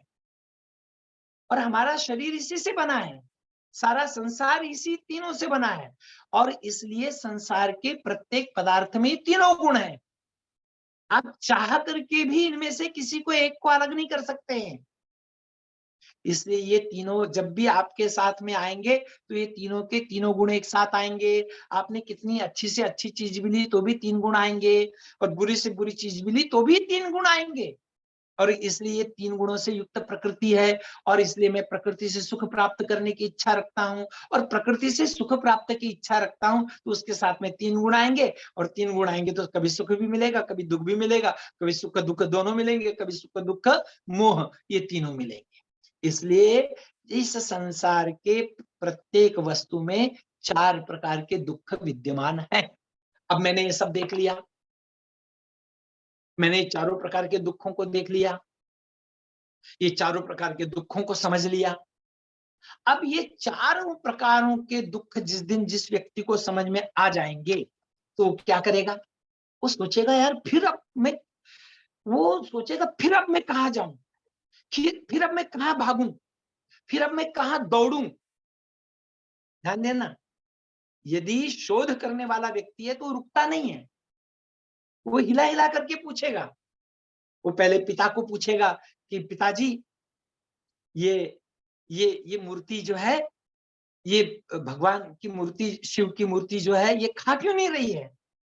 पिताजी उत्तर नहीं देंगे तो वो अपने शिक्षक से पूछेगा, अपने चाचा से पूछेगा, अपने गुरु से पूछेगा, स्वयं से पूछेगा, और अंत में अपने उद्देश्य को प्राप्त होगा और फिर महर्षि दयानंद बन जाएगा। क्यों का प्रश्न सबसे बड़ा है। तो जब मैंने ये जान लिया कि संसार में सुख नहीं है, मैंने देख लिया कि संसार में सुख नहीं है, और मुझे मेरे गुरु ने कहा, मुझे मेरे आचार्य ने कहा, मुझे वेद ने कहा, मुझे योग दर्शन ने कहा, मुझे दयानंद ने कहा, मुझे श्रद्धानंद ने कहा, मुझे अनेक आचार्यों ने कहा कि भाई सुख तो योग में है और कहीं भी नहीं है। ये पहले मुझे मेरी बुद्धि में बिठाना पड़ेगा, और जिस दिन बैठ जाएगा उस दिन फिर मैं योग की तरफ प्रवृत्त होऊंगा। योग क्यों का उत्तर ये है। जब तक ये नहीं आ जाए ना तब तक हम केवल योग की बातें कर सकते हैं। जब तक ये विचार नहीं आ जाए ना तब तक हम योग को जान नहीं सकते हैं, समझ नहीं सकते हैं, उसकी तरफ बढ़ नहीं सकते हैं। और बढ़ेंगे तो हवा में तीर चलाएंगे, अंधेरे में बाण चलाएंगे, कहीं पर भी कुछ भी प्राप्ति नहीं होगी। तो योग क्यों को पहले बार बार समझना है। योग क्यों, योग की तरफ जाए तो जाए क्यों, क्योंकि मैं दुखी हूं। योग की तरफ जाऊं क्यों, क्योंकि मुझे सुख चाहिए। योग की तरफ जाऊं क्यों, क्योंकि मुझे सदा रहने वाला सुख चाहिए। मुझे क्षणिक सुख नहीं चाहिए। संसार के सभी पदार्थों में क्षणिक सुख है, इसलिए मैं योग की तरफ जाना चाहता हूं। योग क्यों? मुझे क्योंकि घड़ी आज दिखाई नहीं दे रही है, तो समय कितना हो चुका है मुझे बता दीजिए, तो उस हिसाब से मैं उसको समाप्त कर दूंगा। 7 मिनट बचे हैं, 7 मिनट, 7 मिनट। अच्छा, 7 मिनट बचे हैं, तो 7 मिनट बचे हैं, इसलिए हम केवल योग क्या है इसको अब इसको भी क्या देख पाएंगे, इसके लिए भी एक पूरा व्याख्यान का समय चाहिए। तो मैं 7 मिनट के लिए अब ज्यादा न कहते हुए केवल कुछ प्रश्न शायद हमारे कुछ श्रोताओं ने रखे थे। एक श्रोता का मैंने प्रश्न सुना था। तो ये 4 प्रकार के दुख आप लिख लीजिए। हमारे गर्ग जी कह रहे हैं कि 4 प्रकार के दुख लिखवा दीजिए, तो लिखिए। पहला दुख है परिणाम दुख। दूसरा दुख है ताप दुख। तीसरा दुख है संस्कार दुख। और चौथा दुख है गुणवृत्ति विरोध दुख। और गर्ग जी मैं आपके लिए विशेष कहना चाहूंगा, ये चारों दुखों को मैंने बहुत बचपन से पढ़ा है, उसके बाद भी अब भी मुझे पढ़ना पड़ता है, बार बार उसको लाना पड़ता है दिमाग में, तब कहीं समझ में आता है। अच्छा अच्छा, तूने सुबह जो घर में मिठाई बनी थी वो जो खाई थी, उसकी अभी सायंकाल फिर से इच्छा क्यों हो रही है, और जब मैंने उसको देखा ये क्यों इच्छा हो रही है, और ये देखते हुए मैंने कहा कि मेरी इच्छा इसलिए हो रही क्योंकि प्रातः काल मैंने उस मिठाई से सुख लिया था, और सुख लिया था इसलिए फिर मेरा मन चंचल हुआ, मुझे घबराहट हुई कि नहीं फिर से मिलनी चाहिए, फिर से मिलनी चाहिए। और मैंने शाम को अपनी धर्म पत्नी को कहा नहीं नहीं, मुझे वह आप फिर से खिलाइए। तो उन्होंने मुझे फिर से खिलाया, और फिर मैंने सोचा कि मैं तृप्त हो गया, फिर कल इच्छा हुई। और इस प्रकार का जो सुख होता है ये परिणाम दुख है। ये जो सुख है ये सुख नहीं है, ये परिणाम दुख है। तो परिणाम दुख, ताप दुख, संस्कार दुख और गुणवृत्ति विरोध दुख, ये 4 प्रकार के दुख होते हैं। तो और कोई प्रश्न हो तो आप पूछ सकते हैं। समय समापन की ओर बढ़ रहा है। किसी का कोई प्रश्न हो तो पूछ लीजिए।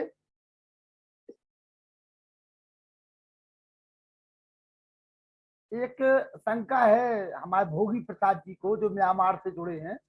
हाँ जी, हाँ जी, भोगी प्रसाद जी, आप आज आइए, आज शंका का समाधान हो ही जाए। बिल्कुल बिल्कुल। भोगी जी आइए, कहाँ है भोगी जी? गुणवृत्ति निरोध नहीं है, गुणवृत्ति विरोध है। जी भोगी जी, आज हो ही जाए तो भोगी जी बोलिए।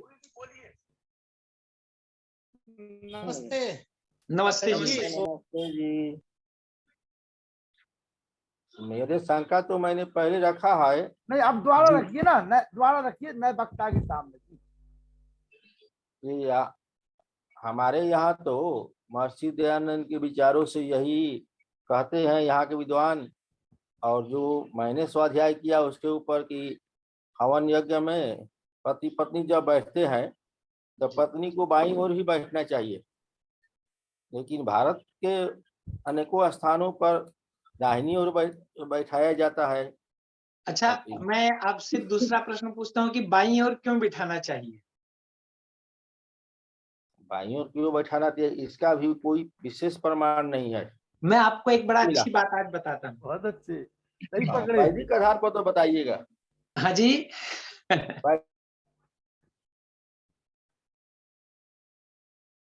ठीक है, मुझे नहीं जब तक संतुष्ट नहीं होगी तब तक तो नहीं, मैं आपको देखिए, जो लोग बाईं ओर बिठाते हैं वो क्यों बिठाते हैं वो भी अपन थोड़ा सा जान लेंगे, और दाहिनी ओर बिठाते हैं वो भी क्यों बिठाते हैं वो भी जान लेंगे। बाईं ओर बिठाते इसलिए हैं लोग क्योंकि उसे वामांगी कहते हैं। मतलब सामान्य रूप से एक स्त्री को वामांगी कहते हैं, और पौराणिक लोग ये प्रमाण देते हैं कि भाई वामांगी है इसलिए उसको वाम का अर्थ होता है बायां, और बाईं ओर बिठाते हैं इसलिए उसको वामांगी कहते हैं। परंतु हम उसका जो स्पष्टीकरण करते हैं कि वाम का अर्थ होता है, वामांगी का अर्थ है ये बायां हाथ नहीं होता है, वाम का अर्थ होता है सुंदर। वामांगी मतलब जिसके अंग सुंदर हैं, ऐसी स्त्री को वामांगी कहा जाता है। और इसलिए उसको बाईं ओर बिठाना उस दृष्टि से योग्य नहीं है कि आप वामांगी कह करके बिठाते हैं, क्योंकि बाईं ओर बिठाना इसका ऐसा लिखित उल्लेख हमें प्राप्त नहीं होता है। हाँ, दाहिनी ओर बिठाने के कुछ उल्लेख जरूर प्राप्त होते हैं। महर्षि दयानंद स्वयं इसमें प्रमाण है। संस्कार विधि में दाहिनी ओर बिठाने के लिए भी लिखते हैं, विवाह में लिखते हैं, और फिर बाद में कुछ लोग कहते हैं कि विवाह समाप्ति के बाद उसे बाईं ओर बिठाया जाए। पर हाँ जी, नहीं बोलिए आप, बोलिए, उनका तो माइक ऐसे खुल गया था, बोलिए आप। जी जी, तो मैं बस इतना ही, वो कोई वामांगी का तात्पर्य है सुंदर अंग वाली, और इसलिए जो है तो कुछ लोग उसे भूलवश बाईं ओर बिठाते हैं। तो मुनि जी आप कुछ उत्तर देना चाह रहे थे, आप दे दीजिए। सुंदर अंग वाली, मैंने उस रोज भी बोला था, सुंदर अगर जिसके अंग सुंदर नहीं हो तब तो वो फिर वामंगी नहीं हुई। हाँ, अब इसमें भी मैं दूसरी बात आपको बता देता हूँ। मुनि जी, सुंदरता युवा से होती है, जो भी युवती है वो सुंदर ही होती है। सुंदरता से तात्पर्य ये नहीं है कि गोरी हो, सुंदरता से और भी कोई अर्थ नहीं, पर युवती युवा अवस्था स्वयं में सुंदरता से युक्त होती है। अखिलेश शर्मा जी, जी मुनि जी इनके कुछ प्रमाण देकर के इनका जी समाधान जी देना थे। मुनि जी जी दीजिए। जी, मुनि जी, हाँ, सम्मानीय शर्मा जी क्षमा जी। चाहेंगे। हाँ हमारे बोलिए। भूपति जी सम्मानीय काफी दिन से इस प्रश्न को लेकर चल रहे हैं, जी जी और उनका ये कहना था कि इसमें महर्षि दयानंद जी का कोई वैदिक प्रमाण दिखाइए। जी तो देखिए, महर्षि दयानंद जी ने लिखा है, विवाह प्रकरण में जैसा कि आपने बताया है, पत्नी का स्थान सर्वत्र पति के दाईं ओर रहेगा, लेकिन कुछ जगह संस्कारों में बाईं तरफ बिठाएंगे, वहां यथा स्थान हम बता दिया, वहां निर्देश कर दिया जाए। अब हमारे पास में जो एक पुस्तक जो अभी हमने देखी थी, विवाह संस्कृति मतलब संस्कार की, वो हमारे बहुत अच्छे विद्वान हुए हैं स्वामी जगदीश्वरानंद जी, जी। जिन्होंने विवाह पद्धति लिखी हुई थी। उसमें उन्होंने जो प्रमाण दिए हैं, तो महर्षि जी के सभी प्रमाण महर्षि जी दे पाए हो ऐसा तो निश्चित नहीं है, लेकिन उन्होंने जो दिए हैं, कन्यादाने विवाहे चा प्रतिष्ठा यज्ञ कर्मणि सर्वेषु धर्म कार्येषु पत्नी दक्षिणता, वो इसमें देते हैं व्याघ्रपाद स्मृति का प्रमाण, जो कि मान्य है। उसी जगह दूसरी जगह लगते हैं श्राद्धे यज्ञ विवाह चा पत्नी दक्षिणता सदा, इसको देते हैं वो लघु आस्पलायन कृत। तो सभी ये हमारे प्रमाण है, और हमारे स्वामी जगदीश्वरानंद जी पद्धति पर चलने वाले महर्षि दयानंद जी के बहुत अच्छे अनुयायी विद्वानों में गिने गए हैं। एक जगह उन्होंने कहा नांदी श्राद्ध समझ करके जा दक्षिण, कई प्रमाण ऐसे दिए गए हैं, ये भी व्याघ्र स्मृति का है। और एक और प्रमाण हमारे यहाँ मिलता है, अब जैसे आपने बहुत अच्छा समीकरण दिया है इसका, आपने बताया भी है, आप भोगी जी प्रकाश जी कितने प्रसाद जी कितने संत छू पाते हैं। एक जगह लिखते हैं सीमंते चा विवाहे चा चतुर्थ्याम तय भोजने वृत्ते दाने मखे श्राद्धे पत्नी दक्षिणता स्मृता। तमाम उदाहरण हमको दिए हैं, मैंने कल भी तो हमारे सम्मानीय चले गए थे, लखनलाल जी चले गए हैं। भोगी प्रसाद जी आप संतुष्ट थे आप? जी हाँ, नहीं, मैं तो मुझे तो वैदिक प्रमाण पर ही वैदिक प्रमाण ही चाहिए, जो महर्षि दयानंद ने वैदिक में महर्षि दयानंद जी का ही पकड़े। हाँ जी, और फिर देखिए आप वाम वैदिक में महर्षि दयानंद जी ने लिखा है, संस्कार विधि देखें। भटकने की आवश्यकता नहीं है। दो स्थान में ही लिखा है, गर्भाधान में और नामकरण में वामांग में, और सर्वत्र फिर दाहिने हैं दक्षिण हाथ में बैठे। आर्य जी हमारे ये पंडित शिव कुमार जी पौराणिक प्रमाण भी मुझे मिला है। नहीं, सर्वत्र दाहिने जो है वो प्रमाण महर्षि दयानंद का मुझे नहीं मिला, इसीलिए शंका यहाँ पर पैदा होती है। संस्कार विधि देखिए, और संस्कार एक विधि पौराणिक नहीं है, प्रमाण भी इसीलिए है। मैं कह रहा हूँ ना, संस्कार विधि में सदा इस तरह से भवानी नहीं है। दाहिनी, सदा भवानी दाहिनी भी देखें पौराणिकों को जवाब देने के लिए, यानी कि शिव जी के दाहिने हाथ में नहीं, ही भवानी ऐसा बैठती है है, पार्वती। ऐसा है संस्कार शिव विधि जी के पार्वती पे नहीं जाना चाहता, और ना ही मैं और अन्य किसी में। और हाँ, तो संस्कार संस्कार विधि विधि में किस जाइए। पृष्ठ पर में ऐसा स्पष्ट नहीं मिलता, इसलिए मैंने ये प्रश्न रखा। एकदम स्पष्ट है। चलिए, भोगी प्रसाद जी का शंका का समाधान हो गया है, और अब एक शंका आई हुई है अभी हाल अच्छा चंद्रशेखर ठीक है, शर्मा जी की। जब हो गया आप लोग कहते हैं तो ये तो हुआ नहीं है, मैं तो ये मानता हूँ कि हुआ नहीं है। महर्षि दयानंद ने ऐसा नहीं कहा है। अरे, भोगी महर्षि प्रसाद जी, दयानंद के सिद्धांतों भोगी पर जी, चलने वाले इस तरह भोगी जी के, भटके नहीं, देखिए, भटके सभी नहीं, का मैं भोगी- आदर करता हूँ, सभी के प्रवचन अच्छे हैं। भोगी इस जी भटक विषय रहे हैं पर अब आप भटक रहे हैं। नहीं, मैं भटक तो नहीं आया। खैर छोड़िए, दूसरा विषय उठाइए, शिव इसमें कुमार मुझे जी, नहीं। शिव कुमार जी, हाँ जी, अपना परिचय दे दीजिए एक बार। हाँ, मैं शिव कुमार आर्य, नागपुर से आर्य समाज सदर में पुरोहित हूँ। स्वागत है, स्वागत है। और चलिए, बड़े अच्छे विद्वान हैं हमारे शिव कुमार जी। चलिए कभी सेवा का मौका दीजिए। बिल्कुल, हाँ, आज आप आचार्य जी चिर परिचित हैं, स्वामी अमृतानंद जी हमारे पूज्य हैं। चलिए, चंद्रशेखर शर्मा जी के प्रश्न का उत्तर दे दीजिए जी। क्या था उनका प्रश्न? पूछिए चंद्रशेखर शर्मा जी। हाँ, नमस्ते। आपने बहुत अच्छा प्रवचन दिया। अखिलेश जी, आचार्य अखिलेश जी, प्रणाम करता हूँ आपको। और सबसे बड़ी बात यह है कि योग करना हम सब चाहते हैं, लेकिन वो उसकी जो भूमि प्राप्त करना सबसे दुष्कर कार्य है। और यदि हमने योग की भूमि को प्राप्त कर लिया, तो उस पे आसन अगर हमने लगाना सीख लिया, तो धीरे धीरे इस योग के मार्ग में हम अधिक सफलता प्राप्त कर सकते हैं और जल्दी सफलता प्राप्त कर सकते हैं। सबसे बड़ी बात यह है कि योग की भूमि हम लोग नहीं बनाते और हवा के अंदर ही बातें करते रहते हैं। तो इस विषय में कभी आप श्रोताओं को बताना। धन्यवाद। नमस्ते जी। नमस्ते, नमस्ते भ्राता जी, नमस्ते। मैं पंडित नागेश्वर बोल रहा हूँ। मैं निवेदन करूंगा पंडित नागेश्वर शर्मा जी का, जब वो अपना हाँ, आशीर्वाद दे दीजिए। पहले तो हमारे आदरणीय भोगी प्रसाद जी की जो शंका है, उसमें मैं उनसे निवेदन करूंगा। भोगी प्रसाद जी सुन रहे हैं? सुन रहे हैं।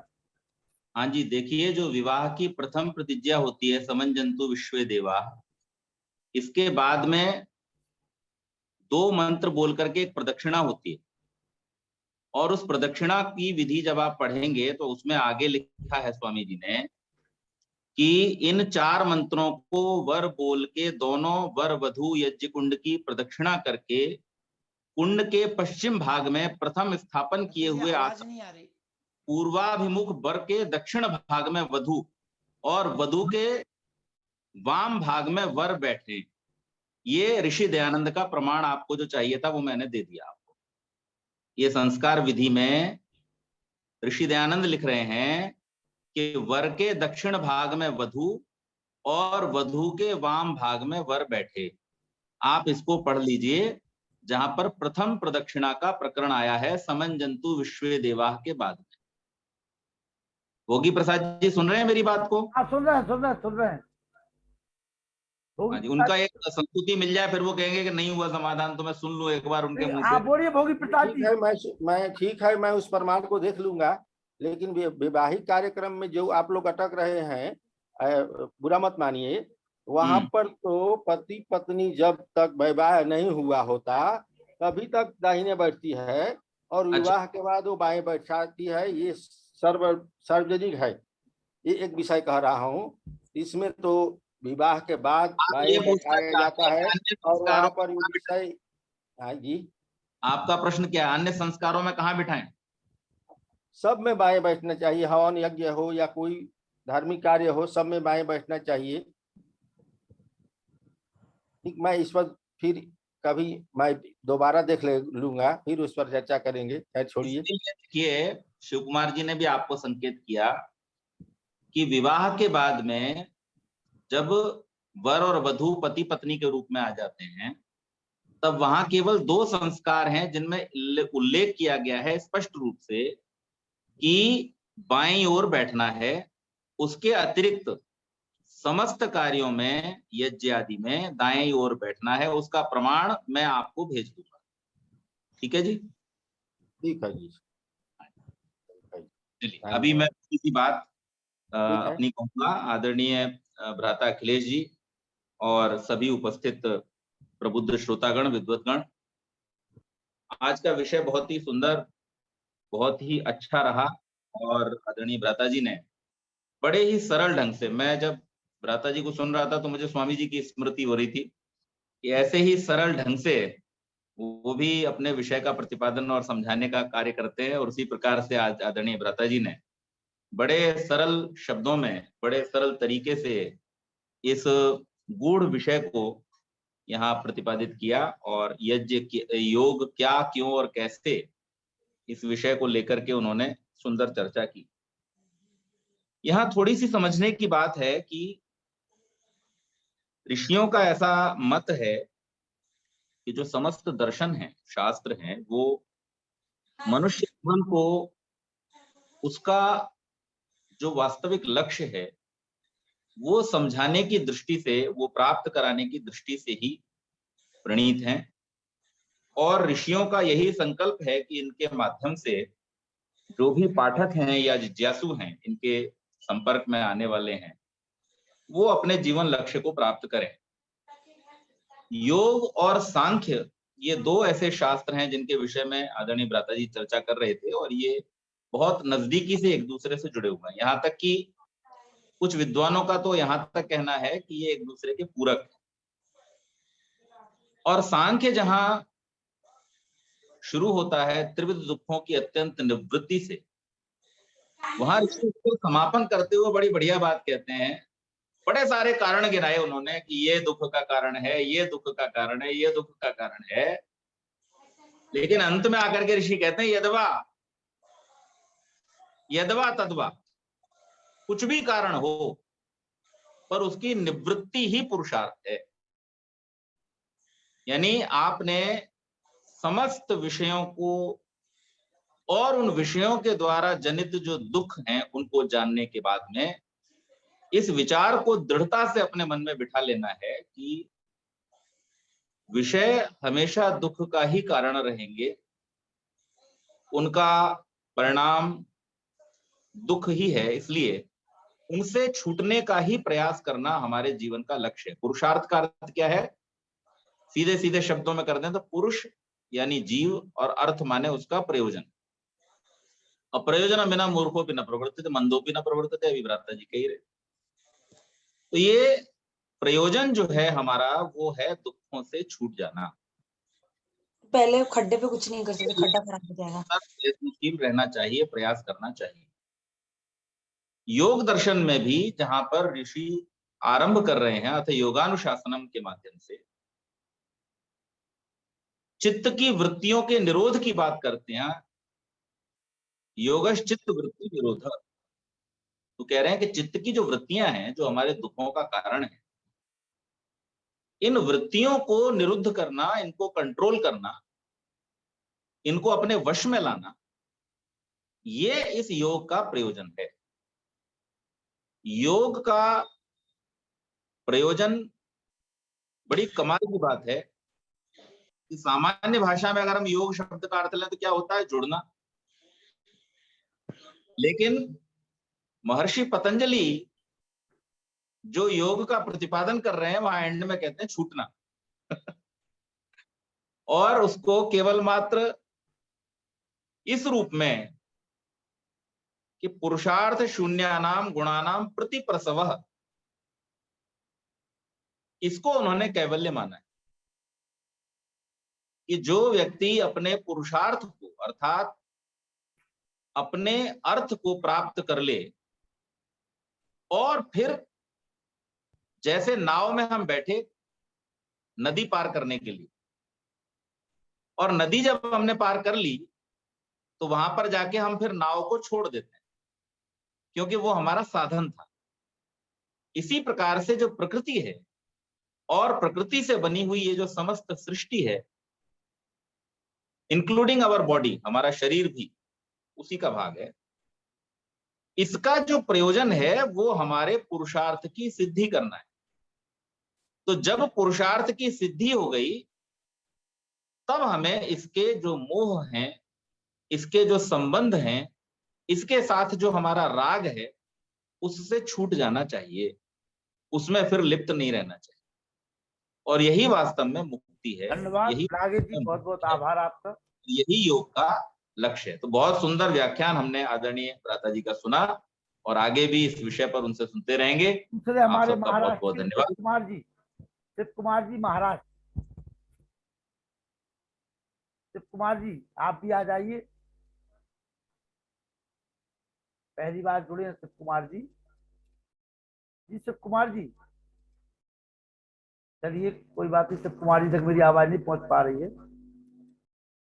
डॉक्टर निष्ठा विद्यालंकार जी, डॉक्टर निष्ठा विद्यालंकार जी। हाँ जी, नमस्ते जी। नमस्ते, आइए शिव कुमार जी, आइए, स्वागत है आपका। नमस्ते नमस्ते। नमस्ते, स्वागत है आपका। धन्यवाद। पहली बार जुड़े हैं और अखिलेश जी ने लिंक भेजी है आपको, है ना? हाँ हाँ जी हाँ। अब बराबर में जुड़ना है आपको। हाँ हाँ बिल्कुल। दिल्ली में आचार्य चंद्रशेखर जी के मीटिंग में हम जुड़े रहते हैं। अच्छा जी, अच्छा जी, अच्छा। हाँ हाँ, चलिए आप इसमें जुड़िए। और आज का कार्यक्रम अच्छा लगा आपको? बहुत बहुत बढ़िया, आनंद आया? अरे शास्त्री, उनको तो हम सुनते रहते, बहुत प्यारे हैं। अब इस आनंद से आपको राग नहीं पालना है, ठीक है ना? राग नहीं पालना। चलिए बहन निष्ठा जी, बहन निष्ठा जी। ठीक है जी, ओम।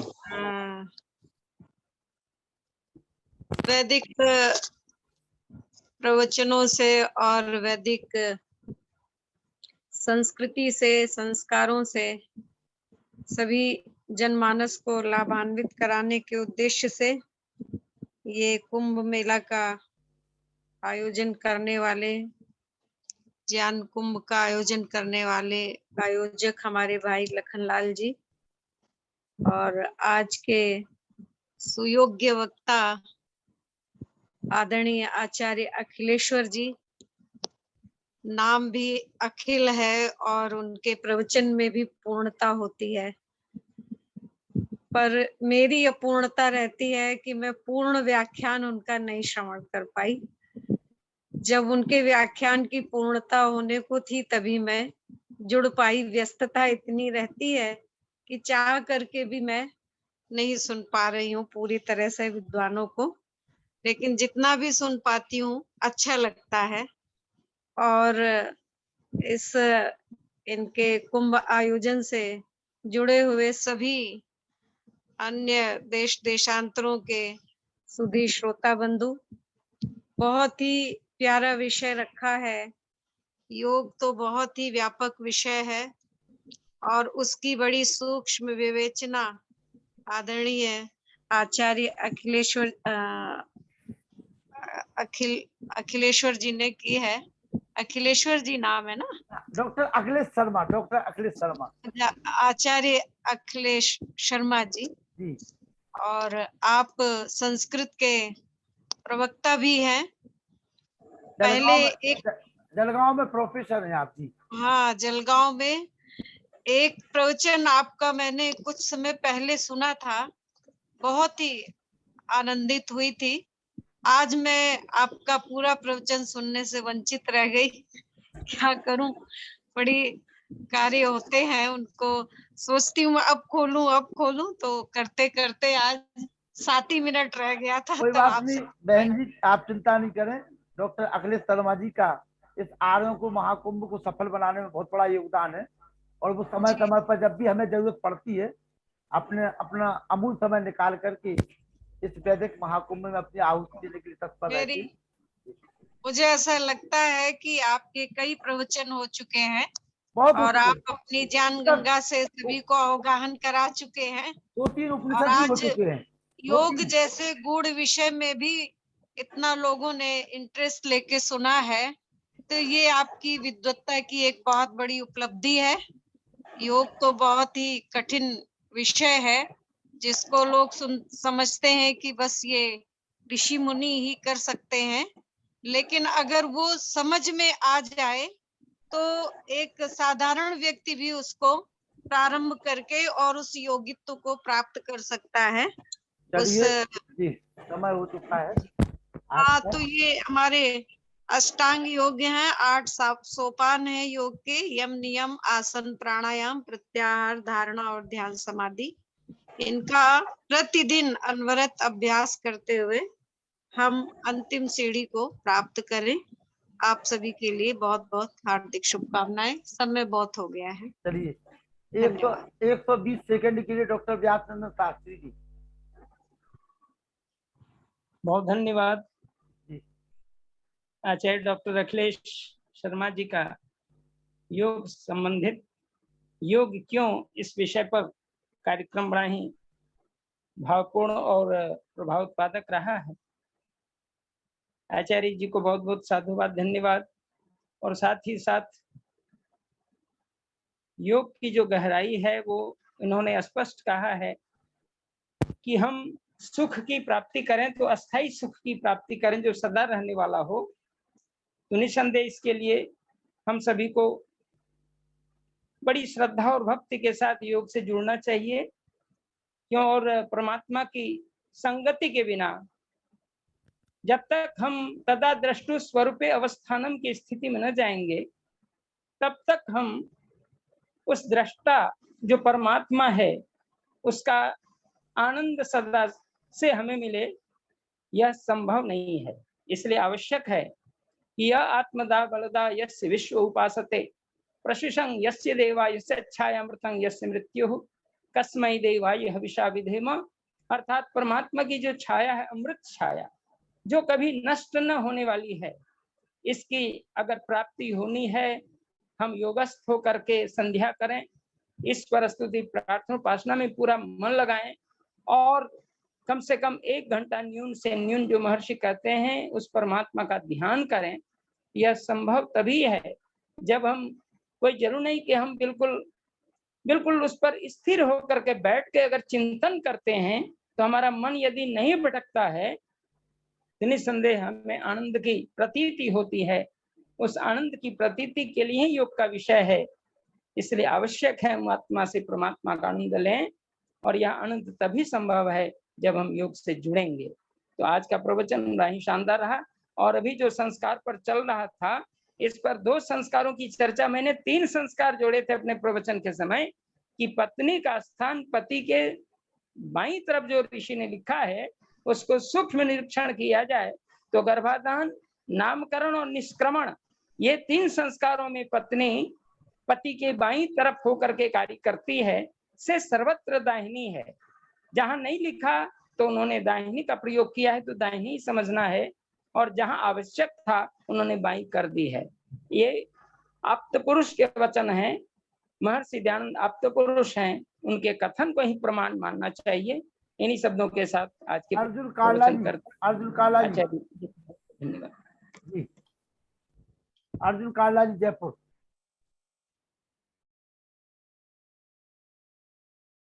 चलिए चंद्रकांता जी, रक्षाबंधन पे आप राखी बांध देना और 15 अगस्त पे ऋषि दयानंद को सुना देना। आगामी वक्ता आप ही हैं 15 अगस्त की। धन्यवाद जी, रक्षाबंधन पे राखी बांध देना आप और 15 अगस्त पे। धन्यवाद धन्यवाद धन्यवाद। सभी श्रोतागण का भी धन्यवाद और वक्ता हमारे जो विशेष हैं श्री अखिलेश शर्मा जी, डॉक्टर अखिलेश शर्मा जी, उनका बहुत बहुत आभार। अति सरल गहन विषय को अति सरल ढंग से बताया और अभी तो एक ही पहलू छुआ है उन्होंने कि योग क्यों कैसे करें, ये तो आप आगे बताएंगे। योग क्यों अनिवार्य है, क्यों करें, बहुत सुंदर बताया। और बहन निष्ठा जी ने भी, डॉक्टर नागेश शर्मा जी तथा व्यासनंदन जी ने भी, आचार्य शास्त्री व्यासनंदन जी ने भी अपने ज्ञान की वर्षा की। हम लाभान्वित हुए। आप सबका बहुत बहुत धन्यवाद, आभार। आर्य कुंभ में आने से, आर्यों के कुंभ में आने से हर हमारा गौरव बढ़ता है। इसलिए बार बार मैं धन्यवाद करती हूँ। धन्यवाद। अनिल नरोला जी। आदरणीय डॉक्टर अखिलेश शर्मा जी, आदरणीय लखनलाल जी, व्यास नंदन शास्त्री जी, ललित मोहन साहनी जी, पंडित नागेश जी, पुरुषोत्तम दुबे जी, आदरणीय डॉक्टर निष्ठा अग्रवाल, निष्ठा विद्यालंकार, चंद्रकांता बहन जी और वेद प्रकाश जी, सदा की भांति डॉक्टर अखिलेश जी का आज का प्रवचन भी मैं समझता हूँ कि अद्भुत और विलक्षण वाली कैटेगरी में आता है। योग के ऊपर बहुत ही विलक्षण और दुर्लभ चीजें इन्होंने बताई, और जहाँ तक सिद्धांतिक रूप से थ्योरी के रूप में तो बताई, साथ में जो जीवन के व्यवहारिक पक्ष हैं उसके ऊपर भी उन्होंने बड़े अच्छे ढंग से प्रकाश डाला कि व्यक्ति के दुखों का क्या कारण हो सकता है, दुख कैसे दूर किए जा सकते हैं। वास्तव में देखा जाए तो व्यक्ति के दुखों का कारण व्यक्ति स्वयं ही होता है। जब तक आप खुद अगर अपने आप को कंट्रोल में रखते हैं तो कोई आपको दुखी नहीं कर सकता। सब अगर हम ये समझें कि हम किसी के कारण दुखी हैं तो यही हमेशा इनका प्रवचन रहता है। बहुत ही सुंदर प्रवचन था। बहुत बहुत धन्यवाद। श्याम सुंदर सविता जी, आप अच्छा प्रकाश कर रहे हैं, दूसरे लोगों को भी जोड़ रहे हैं। आदरणीय आचार्य जी को प्रणाम और सभी गुरुओं को प्रणाम एवं कुंभ आर्य कुंभ के संरक्षक लखनलाल जी को भी प्रणाम करता हूं, जो आज आचार्य जी ने क्यों का मतलब बताया। जिंदगी में जिसके जिंदगी में क्यों नहीं है वो आगे नहीं बढ़ता। कोई न क्यों का अर्थ होता है कि जहां भी अपन कोई भी कार्य कर रहे हैं तो उसमें क्यों लगता है। अपन आप जैसे अपन ये प्रवचन सुन रहे हैं, ये क्यों सुन रहे हैं? अपने जीवन को कुछ बदलने के लिए ही सुनते रहे हैं इसको। इतना कह के मैं अपनी वाणी को विराम देता हूँ। वेद प्रकाश शर्मा जी, बच्चों को बुलाइए, उनका अधिकार है शांति पाठ पर। बच्चे आज घूमने गए हैं तो हम ही शांति पाठ कर देते हैं, कहिए तो आपकी आज्ञा हो। नहीं बिल्कुल, आप भी जो है हमारे बच्चे से कम थोड़ी कार्यक्रम के जी आई। आज का प्रवचन अखिलेश शर्मा जी का बहुत ही सुंदर रहा। बस एक बात और हम कहना चाहते हैं कि अगर योग की भूमि में आपको प्रवेश करना है तो उसके लिए बहुत इंपॉर्टेंट है आप पंचकोशों का शुद्धि जरूर करें। जब तक आप पंचकोशों की शुद्धि नहीं करेंगे योग की भूमि तैयार नहीं हो पाएगी। इसके साथ हम शांति पाठ करते हैं। ओम देव शांति अंतरिक्षगम शांति पृथ्वी शांति रापा शांति रौषधया शांति वनस्पतया शांति विश्वे देवा शांति ब्रह्म शांति सर्वम शांति शांति रेव शांति सामा शांति रेधि। ओम शांति शांति शांति। जो अब है वैदिक धर्म की जय, सनातन वैदिक धर्म की जय। गुरुवर विद्यानंद की जय हो। युग प्रवर्तक महर्षि दयानंद की जय हो। मर्यादा पुरुषोत्तम श्री रामचंद्र की जय हो। योगी राज श्री कृष्ण चंद्र की जय हो। भारत माता की जय हो। गौ माता का पालन हो।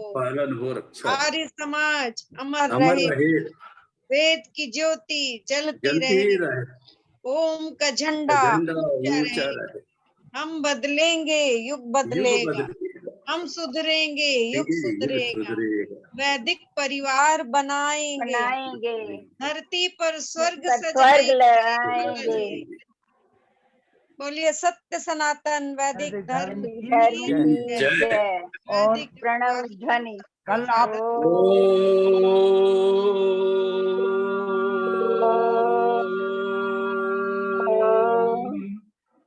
सभी को सादर अभिवादन। कल आपके बीच में नरेश दत्त के सुपुत्र सर्वेशाम कृते नमो नमः। नरेश दत्त जी के सुपुत्र आपके बीच में नरेंद्र दत्त जी कल पर तो 2 दिन के लिए रहेंगे। विवाह है, बहुत अच्छे भजनोपदेशक है, तो 2 दिन को सुनेंगे। और इसके बाद जो अखिलेश जी ने सुझाव दिया है तो हम चाहेंगे कि चाहे वो 30-30 मिनट का व्याख्यान रहे, वेद प्रकाश शर्मा जी, अनिल नरोला जी, मुनि पुरुषोत्तम वानप्रस्थी जी, चंद्रकांता जी, ये लोग तैयार हो जाएं और बिल्कुल तैयार अपना एक विषय हमें लिख करके भेज दें। और माता चंद्रकांता जी का तो 15 अगस्त को तैयार हो ही गया है रक्षाबंधन को, जिनको विशेष समय दिया जाना है उसे। तो बाकी और 5 अगस्त के बाद 6 अगस्त से पंडित नागेश्वर शर्मा जी अपने विषय हमें दे दें। 6, 7, 8 पंडित नागेश्वर शर्मा जी जो मुंबई से है, 5 अगस्त के 1 से 5 अगस्त तक भव्य शास्त्री जी का रहेगा, वो आ रहे हैं। उसके बाद फिर पंडित नागेश्वर शर्मा जी का रहेगा 7-8 लगातार। हाँ, बहुत बढ़िया। इसी तरह आप विद्वान तैयार कर रहे हैं, क्या बात है। हाँ, विषय देंगे तभी वो लोग मर्मज्जता हासिल करेंगे। नहीं बोलेंगे 8-8 घंटे बोलेंगे सब लोग। अखिलेश शर्मा जी का जो सुझाव है ये बहुत बड़ा सुझाव है, बहुत अच्छा सुझाव है, सभी लोग उसको मानेंगे। अभी चूंकि वो भोजन कर रहे हैं, उनको भोजन कर लेने दीजिए, क्योंकि फिर उनको कई उपनिषद भी हमारे बीच में सुनानी है अखिलेश शर्मा जी को। तो वो वक्ता तैयार करने का अच्छा। हाँ, तो वो अभी वो भोजन कर रहे हैं। भोजन के उपरांत वो हमें उपनिषद सुनाएंगे, क्योंकि वो 3 उपनिषद सुना चुके हैं। बाकी जो अभी 8 हो जाएगी वो भी उन्हीं के खाते में है। नहीं, अखिलेश जी का फिर से रखिएगा कभी। नहीं होता रहता है उनका। अच्छा, ठीक। हाँ, वो बीच में जो है जब भी जरूरत पड़ती है, क्योंकि इस कार्यक्रम को सजाने में संवारने में बहुत बड़ा योगदान है अखिलेश जी का। तो नहीं, ऐसा नहीं, बहुत अच्छी बात। उनका त्याग बहुत बड़ा है इस कार्यक्रम के लिए, वो आते रहते हैं, कोई बात नहीं। अभी वो भोजन कर रहे हैं इसलिए आपके बीच में नहीं है, लेकिन नमस्ते कर लीजिए आप लोग उनसे।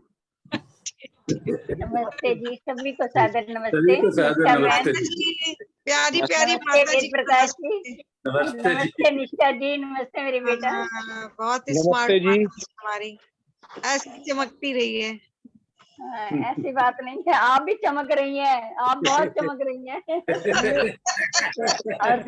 महर्षि दयानंद सरस्वती के जो मानस पुत्र वो सभी इसी प्रकार से सभी चमकते हैं। बिल्कुल सही बात है। सभी दैदीप्यमान है, सभी का अपना हवा मंडल है। दैदीप्यमान बने रहेंगे। ये सब महर्षि दयानंद सरस्वती का जो त्याग और तपस्या, ये सब आर्य समाज का प्रताप, जो हमारे ऋषि दयानंद जी ने एक वाटिका हमारी बनाई है, उसके सब ये फूल हैं, वो सब खिलखिलाते रहेंगे, शोभायमान रहेंगे। 15 अगस्त पे माता जी बोल रही हैं। हाँ, 15 अगस्त माता जी बोल रही है, चंद्रकांता जी। अरे वाह वाह वाह, बहुत बढ़िया। माता जी की वाणी में भी सुम्र में बड़ा ओज है। बिल्कुल। 15 तारीख को उनका कार्यक्रम रहेगा, और रक्षाबंधन को वो राखी बांधेंगे वहीं से जी। अच्छा, ठीक। हम लोग ऐसा हाथ कर देंगे, फिर वहीं से बांध देंगे। अच्छा, ऐसे कर देंगे। हाँ, वहीं से बांध देंगे, मंत्र बोलते आपकी तरफ से भी, आपसे भी बंधवाएंगे निष्ठा जी, आपसे भी बंधवाएंगे। हाँ, हम भी बांधेंगे। सभी को सादर नमस्ते। रक्षाबंधन पे कार्यक्रम रहेगा। रक्षाबंधन सभी भाइयों को प्रीति जी से भी बंधवाऊंगी। ठीक, बहुत बढ़िया, बहुत सुंदर। हमारे यहाँ तो पंडित जी भी बांधते हैं, तो मुनि जी भी बांध रहे हैं। पंडित जी, सही बात है। मुनि जी को भी बांधेंगे, वेद प्रकाश जी को भी बांधेंगे, अनिल जी को भी, ललित जी को भी, वेद प्रकाश शर्मा जी को भी बंधेगी। हाँ, अब रक्षाबंधन की तैयारी कर ले, हम तो करें। बिल्कुल तैयारी करो। सबसे पहले तो लखन भैया को ही बंधेगी। बिल्कुल बंधेगी, हमारा सौभाग्य रहेगा। बद्रो बलि राजा दानवेंद्रो महाबला। चलो ठीक, तो वही सही रक्षाबंधन की वो दक्षिणा भी दिखा देना। ऐसे दिखा देना, हम भी राखी दिखा देना। चलिए, ठीक है, बहुत बढ़िया।